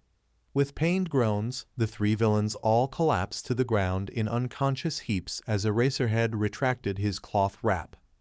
You morons, another villain shouted, taking a fearful step back as he watched Eraserhead swiftly take out his comrades. How the hell do you not know who Eraserhead is? He can cancel out your quirk just by looking at ya. If he cancels quirks, then let me handle him. Ha ha ha. A massive villain with rock-like skin laughed as he cracked his knuckles, stalking toward Eraserhead. Let's see if his little trick works against heteromorphic quirks. I'll answer that for you. It doesn't, Aizawa said, shooting forward at an incredible speed and punching the towering villain in the face, sending him stumbling backward. Only operative and transformative type quirks, however. With a flick of his wrist, Eraserhead shot a lone of his cloth, wrapping around the villain's leg. With a powerful tug, Eraserhead sent the villain tumbling to the ground, where he fell flat on his face. Hearing thudding footsteps behind him, Aizawa instinctively ducked down, dodging underneath another villain's punch. Pulling on his cloth again, Eraserhead sent the villain with rock-like skin flying towards several of his comrades. The villains stared in wide-eyed shock moments before their comrades slammed into them like a bowling ball. Statistically, brutes like you tend to excel in closer quarters combat. He's good at hand-to-hand combat, and those damned goggles of his hide his eyes, so we don't know whose quirk he's canceling. Even several of us ganging up on him isn't slowing him down, I see. The villain's leader muttered in an irritated tone as he began to aggressively scratch his neck. I hate pro-heroes. Regular villains don't stand a chance against them. Aizawa-sensei is holding his own even when he's outnumbered like that, Izuku said in awe, watching as Eraserhead effortlessly took out another pair of villains. As Izuku continued to watch Eraserhead fight alone, he felt a pang of guilt and tightly balled his fists. I should be down there helping him. I feel so useless right now. Oi, this isn't the time for you to be analyzing the fight, Tenya exclaimed as he tugged on Izuku's shoulder and began to pull him toward the facility's entrance. We need to hurry up and evacuate. That's not going to happen, a wispy voice said, seconds before the same in Kai. Black fog that brought the villains into the rescue facility spread out in front of the students, blocking their escape route. None of you are escaping. Damn it, he got there in the blink of an eye, Eraserhead thought as he leaped backward to dodge a punch from of the villains. He may be the deadliest one here. I offer you greetings. We are the League of Villains, the wispy voice stated, condensing down and taking a more human-like form. Forgive our audacity, but on this day, we've come to UA University, this bastion of heroism, to kill All Might. The symbol of peace dies today. Izuku felt a chill run down his spine when heard this declaration. However, his fear was soon replaced by anger, realizing that his mentor's life was in danger. We thought All Might would be today, but perhaps his schedule has changed. Within seconds, the villain's fog-like body began to spread out and encircle the students. Well, it doesn't really matter. My role stays the same. Delaware Smash. With a flick of his finger, Izuku used 20% of One for All's power and sent out a beach ball-sized blast of air pressure. The ball of air pressure struck the villain and exploded, seemingly scattering and dissipating the villain's body. The rest of Class 1 raised their arms to shield themselves from the rushing winds. I won't let you hurt All Might. However, Izuku's eyes widened in shock as he watched the villain's body rapidly reform, seemingly unfazed by his attack. What? It had no effect. Oh my, that was a close one. I must say that I feared for life for a second there. The villain stated calmly as his glowing yellow eyes focused on Izuku. Yes, that's right, you may all be students, but you are the best of the best. Izuku, get back here, 13 exclaimed as they rushed toward the green-haired boy. We don't know what this villain really is capable of. Be gone. In the blink of an eye, all of Class 1 was enveloped in the villain's black fog as it rapidly spread around them. The trapped students tried their best to escape the suffocating fog, but it almost seemed to be never-ending. The villain's wispy voice echoed all around the students, sending chills down their spines. Writhe in torment until you take your last gasp of life. Ochako, Momo, Mina, Kyoka, Tsuyu, Izuku desperately called out as he frantically searched through the fog, trying to locate any of his friends. He briefly considered firing another Delaware Smash, but didn't want to risk hitting one of his classmates. Where are you guys? Please someone answer. 5 seconds later, flood zone. Me! Izuku screamed, his eyes shooting open in shock as he suddenly found himself falling through the air, rapidly descending toward a large pool of water below. What the hell? Isn't this the flood zone? Seconds later, Izuku inhaled deeply and slammed into the water with a massive splash. After a few moments, Izuku recomposed himself and began to scan his surroundings underneath the water. That villain must have used his quirk to teleport us. These bastards really want to kill All Might. Just what is going on here? Found you. Izuku was snapped from his thoughts when he heard a menacing voice from behind him. Spinning around, Izuku's eyes widened in surprise when he spotted a shark-like villain rapidly swimming toward him. Nothing against you, kid, but it's time to say goodbye. Izuku tried to raise his arm to use some type of attack to defend himself, but being underwater slowed his movements down drastically. Izuku began to panic as the villain rapidly drew closer, his razor-sharp fangs bared. However, just before the villain could sink his teeth into Izuku's neck, something suddenly slammed into him. Whipping his head around, Izuku was surprised and relieved to see that it was Tsuyu who had come to his rescue. He noticed that she appeared to be carrying a small, purple object. Izuku-chan, Tsuyu exclaimed before shooting out her extremely long, frog-like tongue and wrapping it around Izuku's waist. Bending her powerful legs, Tsuyu kicked off the villain, sending herself shooting toward the water's surface and the villain hurtling toward the bottom of the pool. Bye, villain, ribbit. Seconds later, Tsuyu reached the water's surface, conveniently next to a model boat that was used for capsizing rescue training. Raising her tongue up out of the water, Tsuyu gently placed Izuku down on the boat. Now it's your turn, Minta-chan. Ugh for a frog. Minta groaned as he nuzzled his face against Tsuyu's bosoms, causing her cheeks to flush slightly in surprise and embarrassment. She's got pretty nice tits. Minta-chan, I won't hesitate to drown you, ribbit. Tsuyu said in a deadpan tone, causing Minta to freeze in place. Staring into Tsuyu's unblinking eyes, Minta saw that she was not kidding. So, he quickly stuttered out an apology and moved his face away from Tsuyu's sizable chest. Wrapping her tongue around Minta now, Tsuyu raised him out of the water and roughly slammed him onto the boat's deck. Climbing up the model boat's hull, Tsuyu quickly rejoined her classmates. I hate perverts, Minta-chan, so you better watch yourself, ribbit. Thanks, Tsuyu, Izuku said with a small smile as he offered the frog girl his hand and helped her onto the deck. You're a lifesaver. I was in real trouble back there. We're all in trouble here, Izuku-chan, Tsuyu stated, taking his hand and stepping onto the boat. It seems like we were separated from the rest of our class, ribbit. The villains, they knew our training schedule. Now that I think about it, they probably caused that mob of reporters the other day so that they could gather intel. Izuku said in a frustrated tone as he ran a hand through his messy, wet hair. It's like Todoroki said, these villains were waiting for the right chance to attack, and they did a good job preparing. But, there's no way they could ever kill All Might, Minta exclaimed, punching the air as he glanced at both his classmates. He'll beat the hell out of these villains when he gets here. Minta-chan, these villains seem pretty confident, so they must have figured out some way to kill him, ribbit. Tsuyu explained bluntly, which caused Minta to stop in his tracks and deflate instantly. Otherwise, why would go to all this trouble just to be defeated?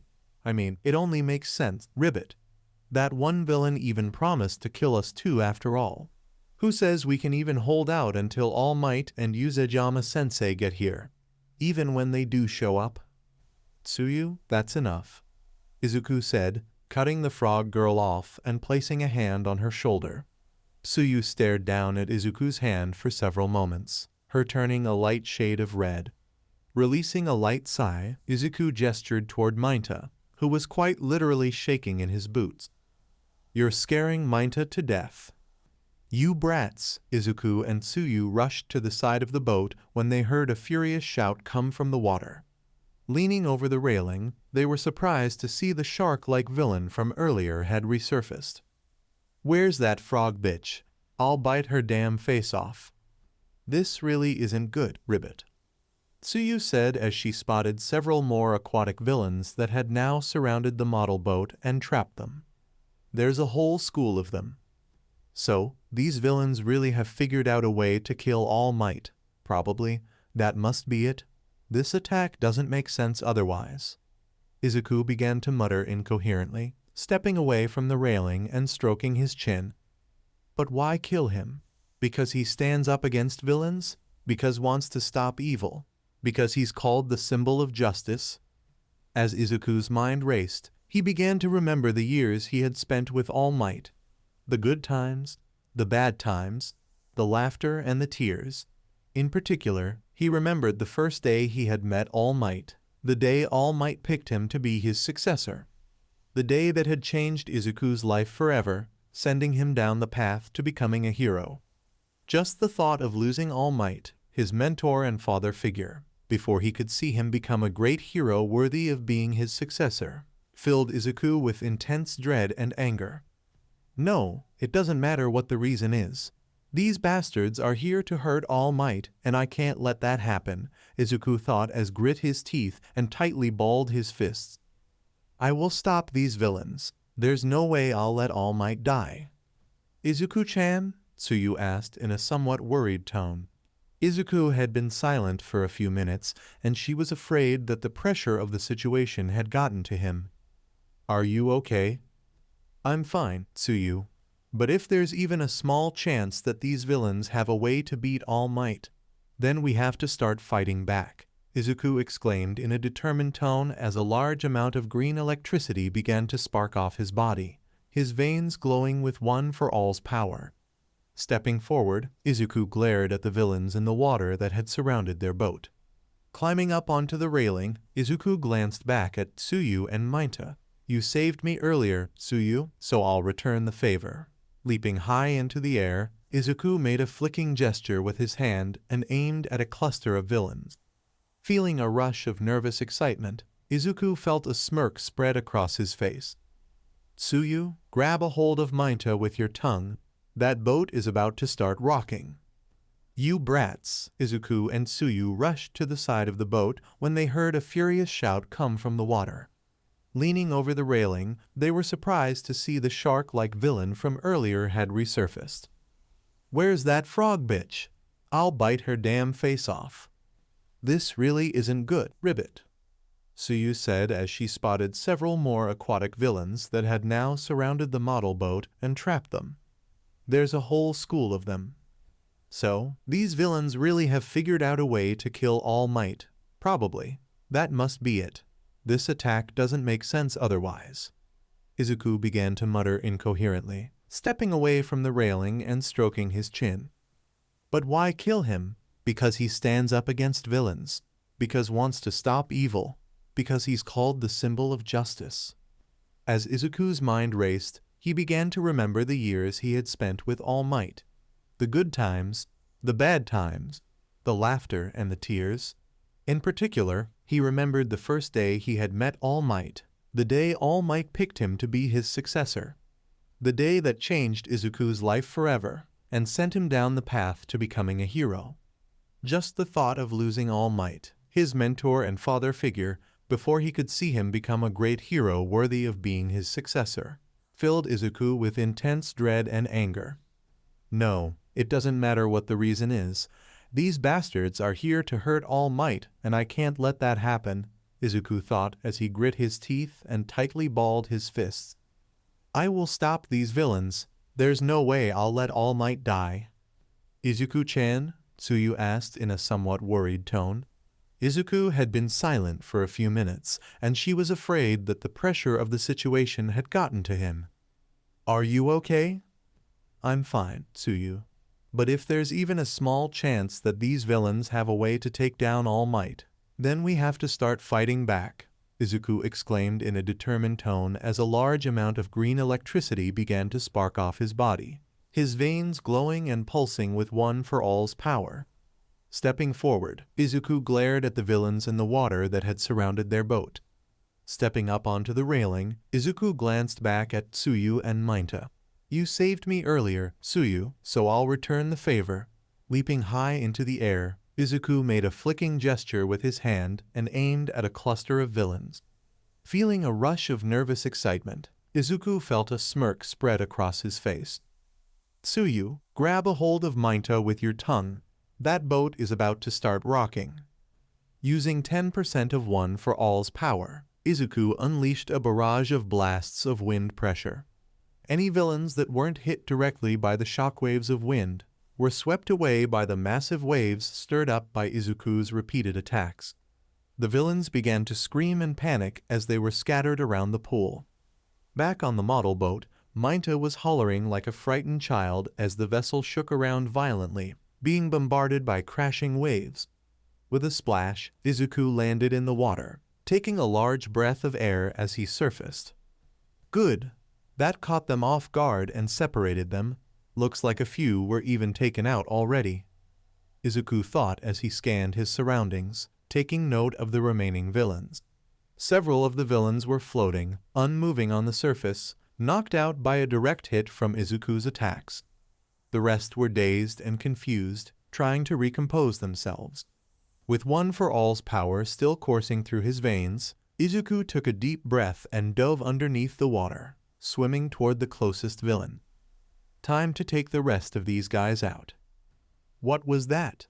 That kid's quirk is nuts, one of the villains exclaimed, shaking his head as he tried to regain his composure.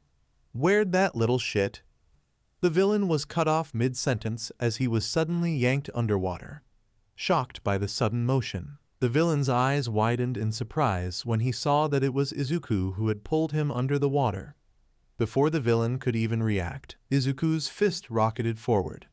Despite only using 7% of One for All's power, and the water slightly hindering his movements, Izuku's attack was still devastating and sent the villain coursing through the water.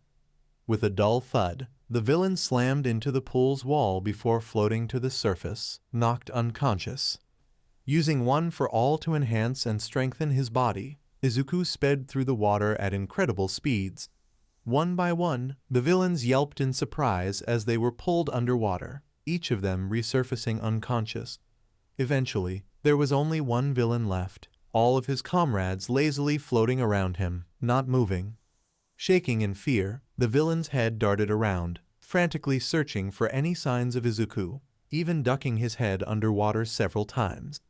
After spotting nothing for nearly a minute, the villain turned and began to swim out of the pool.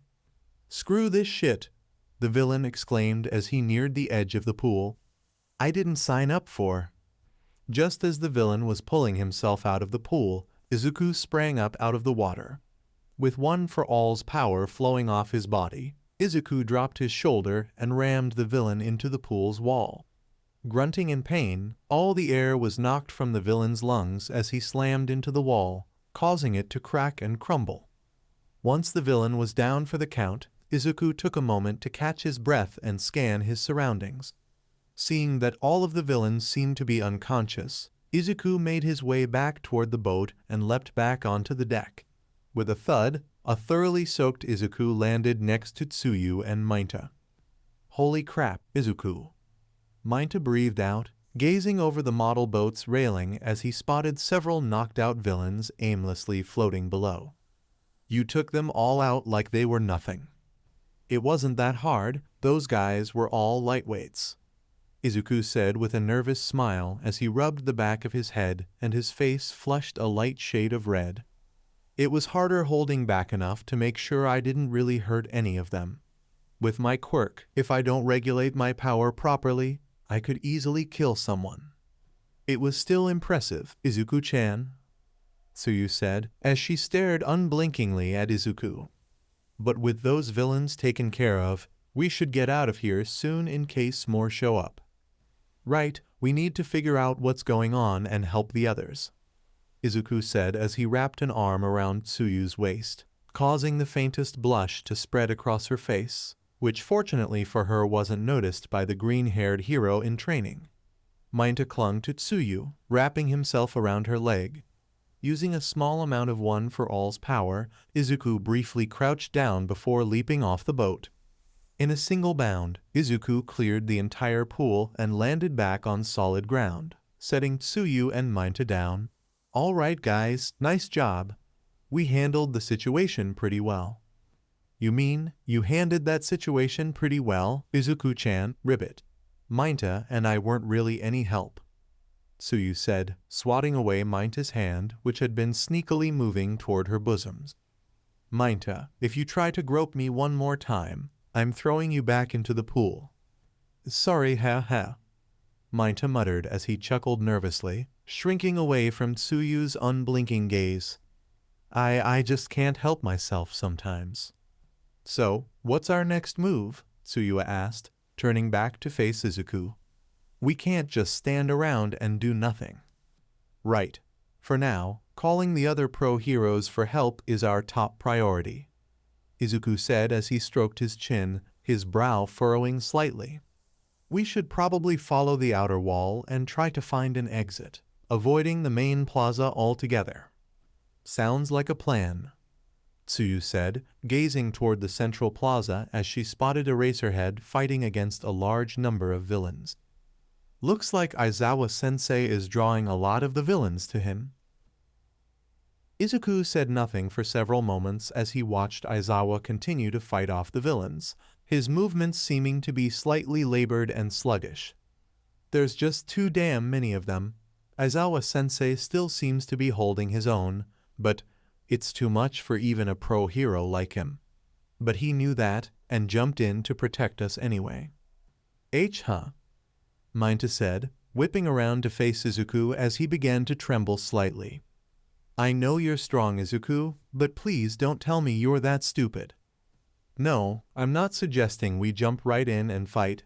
We'd probably end up just getting in Aizawa-sensei's way anyways, Izuku said as he released a light sigh, his brow furrowing as his mind raced. But we should still look for an opening and try to make things easier for Sensei. Hearing panicked shouts coming from a nearby rescue zone, Izuku tightly balled his fists, unable to just sit idly by. Tsuyu, I'm gonna go check that out. You stay here with Minta, I'll be back as soon as possible. Sure thing, Ribbit, Tsuyu said, before looking over at Minta with her large, unblinking eyes, which caused him to chuckle nervously. But he better not try to lay his grubby little hands on me, Ribbit. Oh, of course not, Minta exclaimed as he quickly clasped his hands behind his back. I'd never even think about doing anything like that.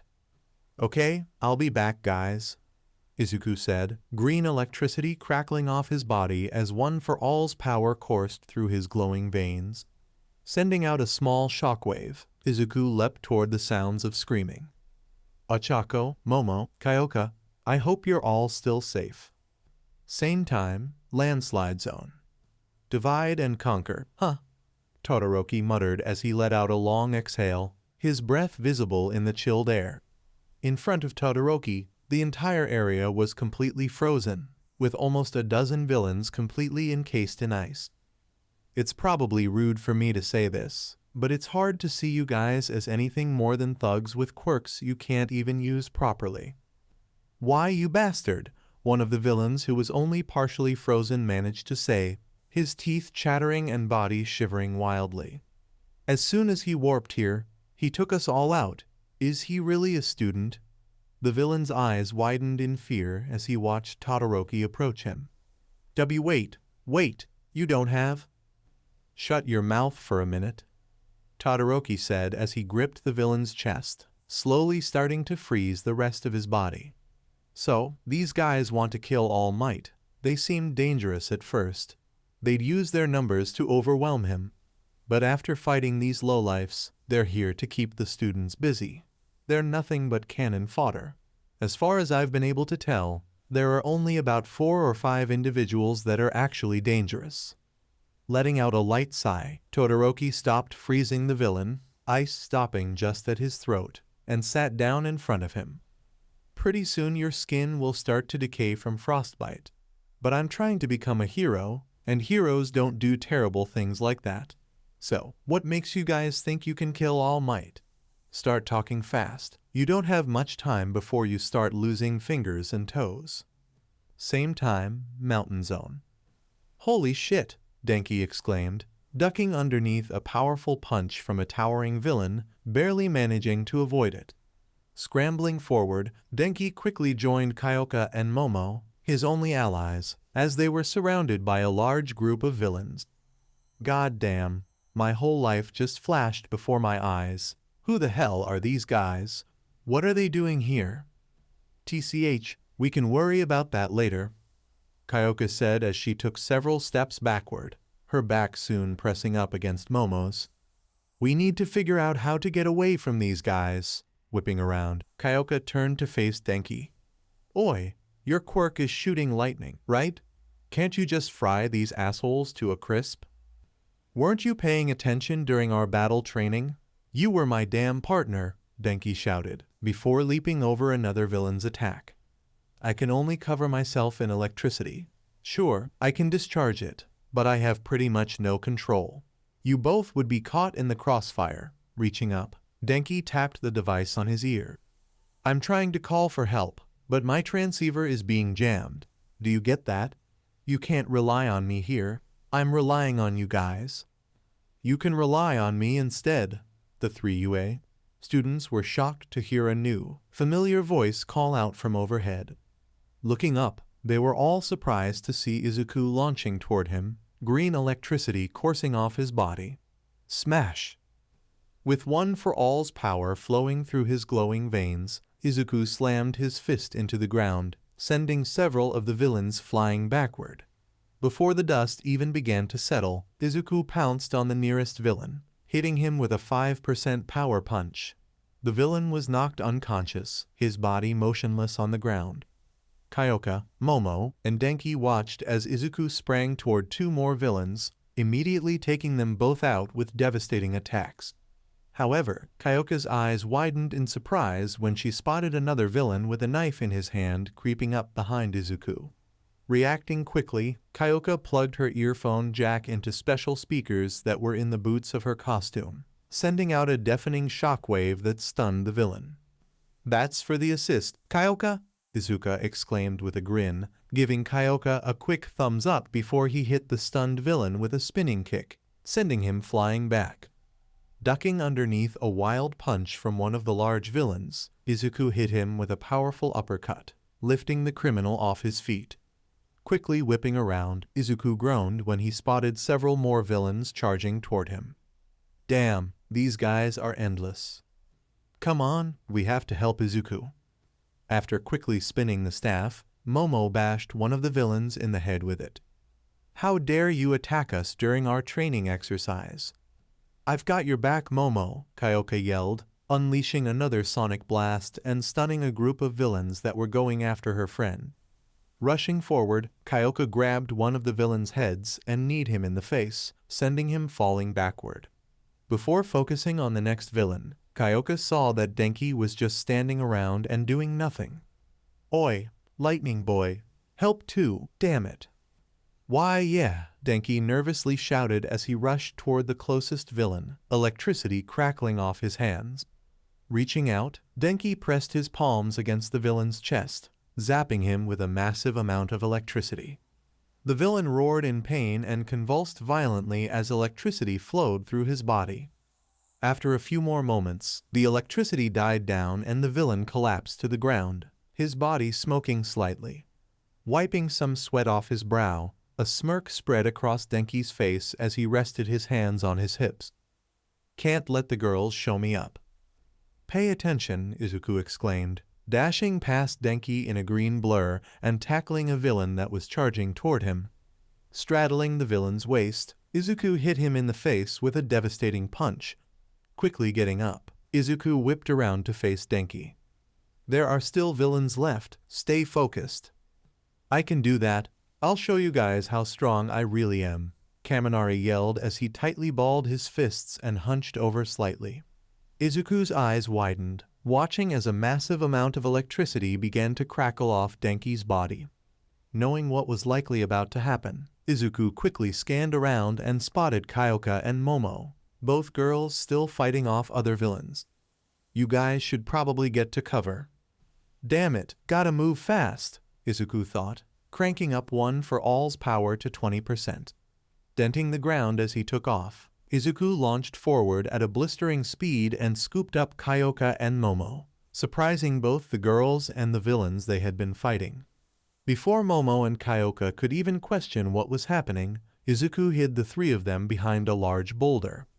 Moments later, the deafening bang of a thunderclap echoed out and the entire lit up as Denki unleashed a massive amount of electricity. After a few moments, the light eventually died and the sound of buzzing electricity faded. Poking his head out, Izuku was surprised to see almost a dozen villains fried on the ground. "Holy crap, nice job, Denki." "A little warning would have been nice," Kyoka exclaimed in an exasperated tone as she walked out from behind the rock and approached Denki. However, she was surprised to see Denki mumbling incoherently and aggressively rocking his arms back and forth, giving a thumbs up. He also had a dopey look on his face as drool dripped from his mouth. "Oh geez, you okay, man? Did all that electricity temporarily fry his brain?" Momo suggested, stroking her chin as she examined Denki. "Well, let's just hope he's better soon. We need to regroup with everyone else." "Yeah, and thanks for the assist, Izuku," Kyoka said with a small smile as she playfully punched Izuku's arm. Where'd you come from anyway? I was Tsuyu and Mainto when I heard some yelling in this direction, so I came by to help out. But I should be getting back to them? Izuku said, green electricity starting to crackle off his body. Momo's got the right idea. Once Denki is good to go, try to regroup with everyone else. Don't worry, Izuku, we'll keep an eye on him. Momo said as she brushed a few locks of black hair out of her eyes. With a smile and quick nod, Izuku took off back toward where he had left Tsuyu and Mainta. Stay safe, Izuku. It's crazy, Kyoka said with a chuckle, watching as Izuku disappeared out of sight. He always manages to show up whenever we need him. He really does, Momo said as a faint blush spread across her face. However, she quickly remembered the situation they were in and regained her composure. Come on, Kyoka, we should make sure there aren't any more villains hiding around here. Same time, Central Plaza. 23 seconds. The villain's leader said in a raspy voice, charging toward Eraserhead. 24 seconds. I'm guessing you're the boss, Aizawa said as he unleashed some of his binding bandages, hoping to subdue the villain's leader. Just stop this nonsense and surrender already. 20 seconds. The villain's leader said, ignoring Eraserhead's request and showcasing impressive reflexes by grabbing Aizawa's binding bandages. Growling in frustration, Aizawa rushed past several other villains directly toward their leader. 17 seconds. Shut your damn mouth already, Aizawa thought as he slammed his elbow directly into the leader's stomach. However, Aizawa was surprised when the villain barely seemed to register his attack. What the hell is up with this guy? It took me a while to notice because you were scurrying around so much, but there are moments when your hair falls down in front of your eyes, the villain's leader said in a menacing tone, reaching up and gripping Aizawa's elbow. Eraserhead winced in pain as the skin on his elbow began to crack and decay, almost seeming to crumble to dust. Every time you finish one of your moves, and your max duration is getting shorter and shorter. Don't get ahead of yourself, Eraserhead. TCH, piss off, Aizawa exclaimed as he hit the villain's leader in the face with a swift punch, knocking the leader down and managing to free himself.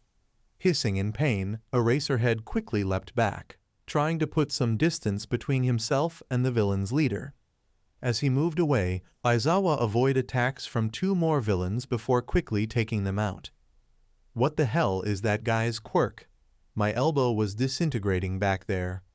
It seems like your quirk isn't suited for long group battles. Am I right, Eraserhead? The villain's leader said, getting back onto his feet and rubbing his jaw. This must be quite different from your usual work. You're more used to rapid, sneak attacks, but you jumped straight into the fire this time. Were you trying to make your students feel safe? The villain's leader watched as Eraserhead started to get overwhelmed, his moves slowing and his attacks becoming weaker. However, the real threat wasn't the fodder villains coming at him. It was the massive, monstrous creature lumbering toward him. That's so cool of you, I have to admire that. But you've got one thing wrong, hero. Aizawa's body tensed when he saw a huge shadow wash over him. Slowly turning around, he gasped when he saw the villain's horrifying creature towering over him. I'm not the boss here. Back above the Central Plaza, the rest of Class 1A that hadn't been separated, and 13 were still contending with the wisp-like villain. After a good chunk of the class had been teleported away, the rest of 1A was caught off guard and unsure what to do next.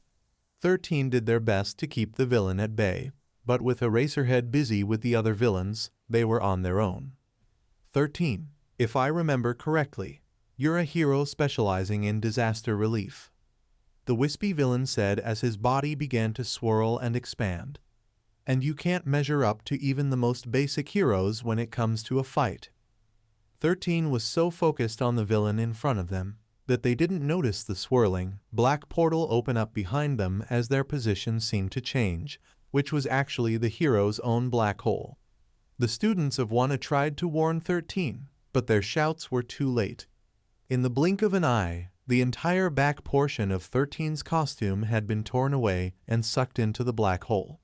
And now you find yourself torn apart by your own quirk. He warped me. 13 thought as immense pain racked their body, falling onto their knees. I'm done for. Ida! Ochako exclaimed, snapping the class representative out of his stunned stupor. You're the fastest one here. You need to run and get help. Don't even think, just go. Damn it, Tenya cursed before he took off running at an incredible speed toward the closest exit. She's right.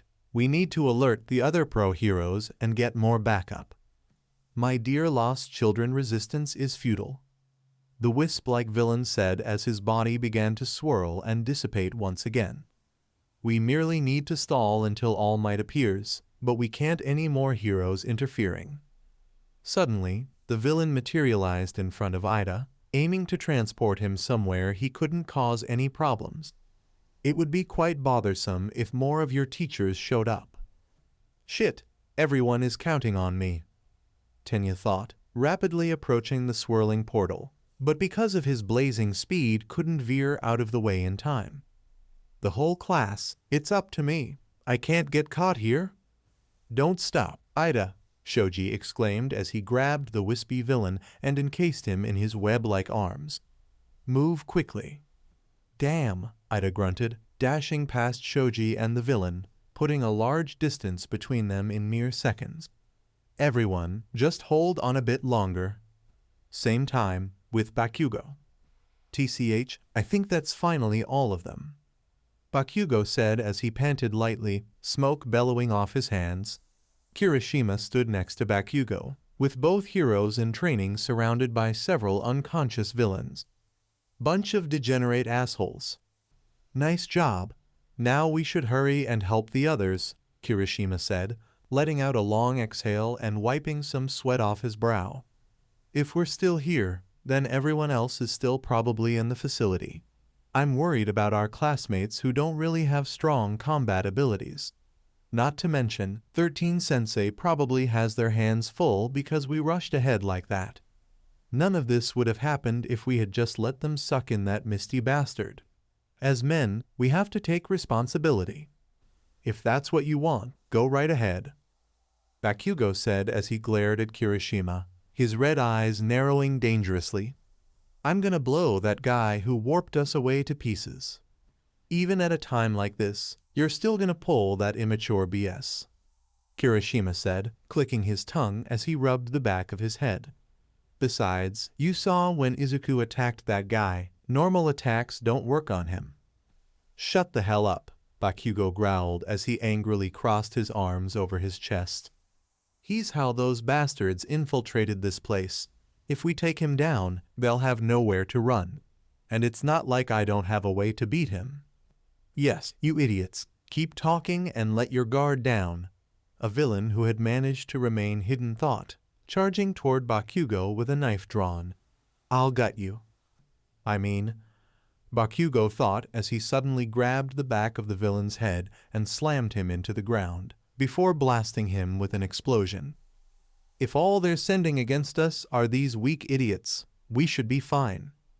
Wow, you got real calm all of a sudden, Kirishima pointed out with a small smile, giving Bakugo a thumbs up. Nice reflexes too. I'm always calm, you damn spiky-haired bastard, Bakugo yelled in a pissed-off tone as he flipped Kirishima off. And I don't need your praise. Ah, and we're right back where we started, Kirishima said with a chuckle, shaking his head. Don't you ever get tired of constantly yelling? Whatever, I'm out of here. Bakugo scoffed as he adjusted his grenade gauntlet and stood back up. Stay or come with me, I don't care. Hold up, you've got to learn to trust your friends, Kirishima said with a smirk, punching his hardened fists together. Be a man, Bakugo. You've convinced me. I'll help you out. Back with Ida. Gotta keep going, Ida exclaimed through grit teeth as he spotted one of the training facility's exits. Almost there. How naive, the wisp-like villain called out, rapidly flying toward Ida and quickly closing the distance between them. I won't allow you to escape. I've got help, Ochako thought as she sprinted toward the misty villain. Tenya is so close. We can't let this opportunity slip away. Ochako, Mina yelled, continuing to tend to 13 as she watched her friend run off toward danger. What are you thinking? There, Ochako exclaimed as she pointed toward what appeared to be a metal collar with the wisp-like villain's body. See it? The automatic doors. Ida thought, his mind racing as he rapidly approached the large set of steel doors in front of him. Would I be able to kick through them? Or are they too thick for that? You underestimated me, runt, the wispy villain said as he rushed in front of Ida, blocking his path. Now disappear. I don't know why you're wearing this thing, but it must mean you have a real body in there, Ochako exclaimed, lunging forward and pressing her fingers against the wispy villain's collar as she activated her quirk. Within seconds, the wisp-like villain began to float up into the air away from Ida. Now move it, Tenya. Son of a bitch, the wispy villain thought as he tried to turn around and rapidly descend toward Ida. She managed to get my body. I need to. Go! Do it, Ida! Ciro exclaimed, firing out a line of tape and latching it onto the wisp-like villain's metallic collar. Grunting with exertion, Ciro held the villain back from attacking Ida. Get out of here, man. Thank you, Ciro, Ochako, Tenya thought as he forcefully opened the metallic door, managing to open a gap wide enough for him to slip through. Once he was free, Tenya began to sprint away from the training facility. I won't let you guys down. Damn it. The wispy villain cursed, breaking free from Ciro's tape and starting to fade away. If he manages to call for help, it's game over for us. Back with Izuku. Tsuyu, Mainta, I'm back. Izuku called out as he landed next to his classmates, green electricity dissipating off his body. What did I miss? Tsuyu said nothing, instead simply pointing toward the central plaza. Quirking an eyebrow, Izuku's gaze followed toward where Tsuyu was pointing. What Izuku saw caused him to gasp, a chill running down his spine. Things aren't looking good, Izuku. Meet the anti-symbol of peace. The villain's leader proclaimed as his monstrous ally pinned Eraserhead's bloodied and broken body to the ground. The beast let out a triumphant roar as it effortlessly broke Aizawa's arm. The bioengineered Namu, slowly, the villain's leader began to walk toward Aizawa. Canceling out quirks. That's pretty neat, but not that special. When you're up against overwhelming strength, you're basically quirkless. Aizawa simply grit his teeth, trying to bear the pain and move his arm. However, his attempt to break free was in vain as the Namu immediately grabbed his other arm, breaking it like a twig. He snapped my arm like it was nothing. Looking at any part of his body should be enough to nullify him. That means, this is how strong he is naturally. He's easily on par with all. Aizawa was pulled from his thoughts when the Namu roughly grabbed the back of his head, before slamming it into the ground. Izuku, Tsuyu, and Mainta watched in horror as the Namu brutalized their teacher. They couldn't believe that a pro-hero like Eraserhead was being beaten so easily. Izuku, this is really bad, Mainta said as his entire body began trembling, tears forming in his eyes. I think we need to change our plan. Tamura Shigaraki. The wisp-like villain's voice echoed out as he materialized next to the villain's leader. I have returned. Kurogiri, Shigaraki said, glancing over his shoulder as the wispy villain began to return to its normal form. Is 13 dead? No, but they won't be a problem. Kurogiri replied as he finished returning to his normal, human-like form. There were some students I couldn't warp away, and one of them managed to escape. Oh, Hoichina-hua, Shigaraki muttered, before releasing a heavy sigh and aggressively scratching at his neck. Kurogiri, I'd turn you to dust if you weren't our ticket out of here. Having broken the skin, Shigaraki suddenly stopped scratching his neck, a thin trail of blood visible. We won't stand a chance against even more pro-heroes. It's game over for us, man. It's game over, for now at least. Releasing another sigh, Shigaraki hung his head slightly. We're leaving. Leaving? Minta parroted as he rapidly looked between Tsuyu and Izuku. Did he just say that they're leaving? I think so, Ribbit. Tsuyu replied, pressing a finger to her chin. But why are they giving up so easily? Who cares? Minta shouted as he lunged forward and embraced Tsuyu, tears of relief streaming down his cheeks. We're saved, that's all that matters. Yeah, but Tsuyu stopped mid-sentence when she felt one of Minta's hands sneakily grope her bosoms. With her entire body tensing up, Tsuyu looked down at Minta, an oddly menacing look in her large, unblinking eyes. Minta yelped in fear and quickly pulled his hand away, but the damage had already been dealt. I told you what would happen if you groped me again. Before he could even complain, Tsuyu picked Minta up with her tongue and hurled him back into the pool they had previously been stranded in. Satisfied that Minta was, at least temporarily, out of their hair, Tsuyu turned to face Izuku. I've got a bad feeling about this, Izuku-chan. Yeah, it doesn't make any sense, Izuku said, feeling a nervous chill run down his spine as he began to fear the worst. To go through all this trouble, then just leave on a whim. Izuku's mind began to race as he tightly balled his fists. I thought they were here to kill All Might. University is just gonna be in more danger if these guys get away now. What are they thinking? Ah, but before we leave, Shigaraki said as he stopped in his tracks, raising a finger into the air. Why don't we leave a few dead kids? In the blink of an eye, Shigaraki turned around to face Izuku, Tsuyu, and Minta, a terrifying look in his eyes. Then, using Kurogiri to teleport, Shigaraki was instantly in front of Tsuyu, reaching out to grab her face.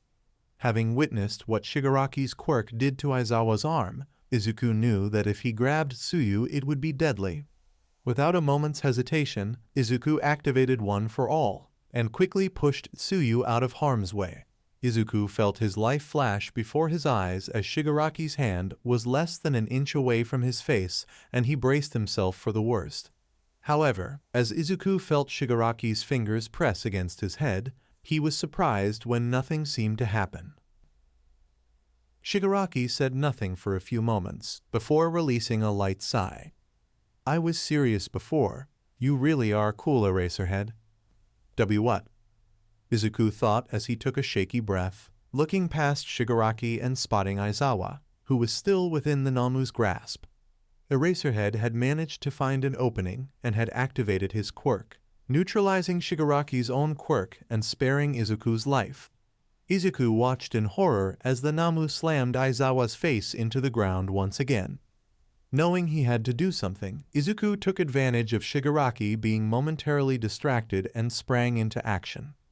With green electricity sparking off his body and One for All coursing through his veins, Izuku leapt toward Shigaraki. This guy is different from the other fodder villains. Tsuyu, Minta, run away, save yourselves. Oh ho, look at this brave little hero, Shigaraki muttered, turning back around and seeing Izuku flying toward him. Namu. Just as Izuku's fist was about to connect with Shigaraki's face, a towering figure blocked his path. With a thunderous bang, Izuku's attack slammed into what felt like a wall of rubber, seemingly absorbing all the force of the impact.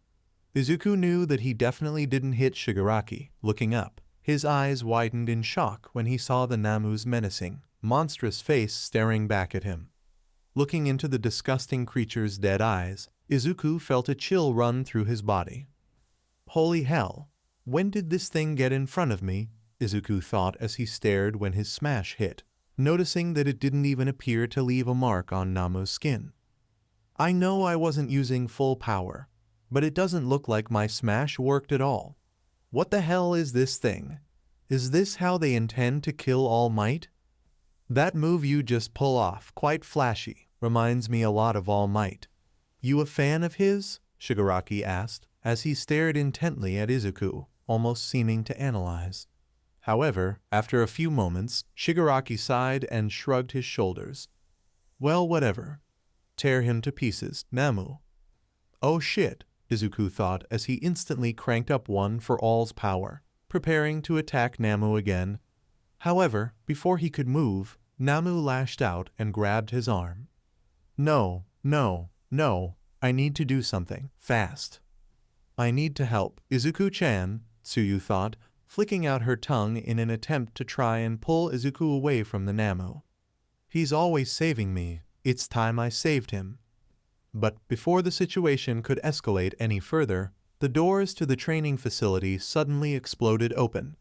A large amount of dust and debris was kicked up as two figures appeared to enter the building. When the smoke finally began to dissipate, the students of Class 1A all breathed a sigh of relief when they spotted that their saviors had arrived. All Might and Mirko had finally made their entrance. Fear not. All Might thunderous voice called out, lacking his usual jovial tone, instead replaced entirely with rage. The symbol of Peace's face was twisted in anger as he stood atop of entrance of the training facility, seeing all the destruction and danger his students had endured. I am here. All right, Mirko said in a tone dripping with fury as she balled her fists hard enough to cause her veins to bulge, her eyes narrowing dangerously. Who had the balls to mess with my students? All Might Rumi, Izuku thought, feeling tears sting his eyes as he felt an overwhelming sense of relief. You're finally here. Ah, now isn't this interesting? Shigaraki said as he stared at newly arrived pro-heroes. Things just got a whole lot more exciting. Thank you for joining us on this incredible journey through What If Deku Received Ofa and Had Harem. I hope you found it as intriguing and thought-provoking as we did. A big shout-out to JTZ29 for crafting such a compelling story. Don't forget to check out their profile on fanfiction.net for more amazing works. The link is in the description below. If you liked this video, please give it a thumbs up, share it with your friends, and don't forget to subscribe to What If Deku 2 for more fascinating explorations into the world of fanfiction and fantasy. Your support helps us create more content like this, and we're always excited to hear your thoughts and suggestions in the comments section. See you guys in the next video.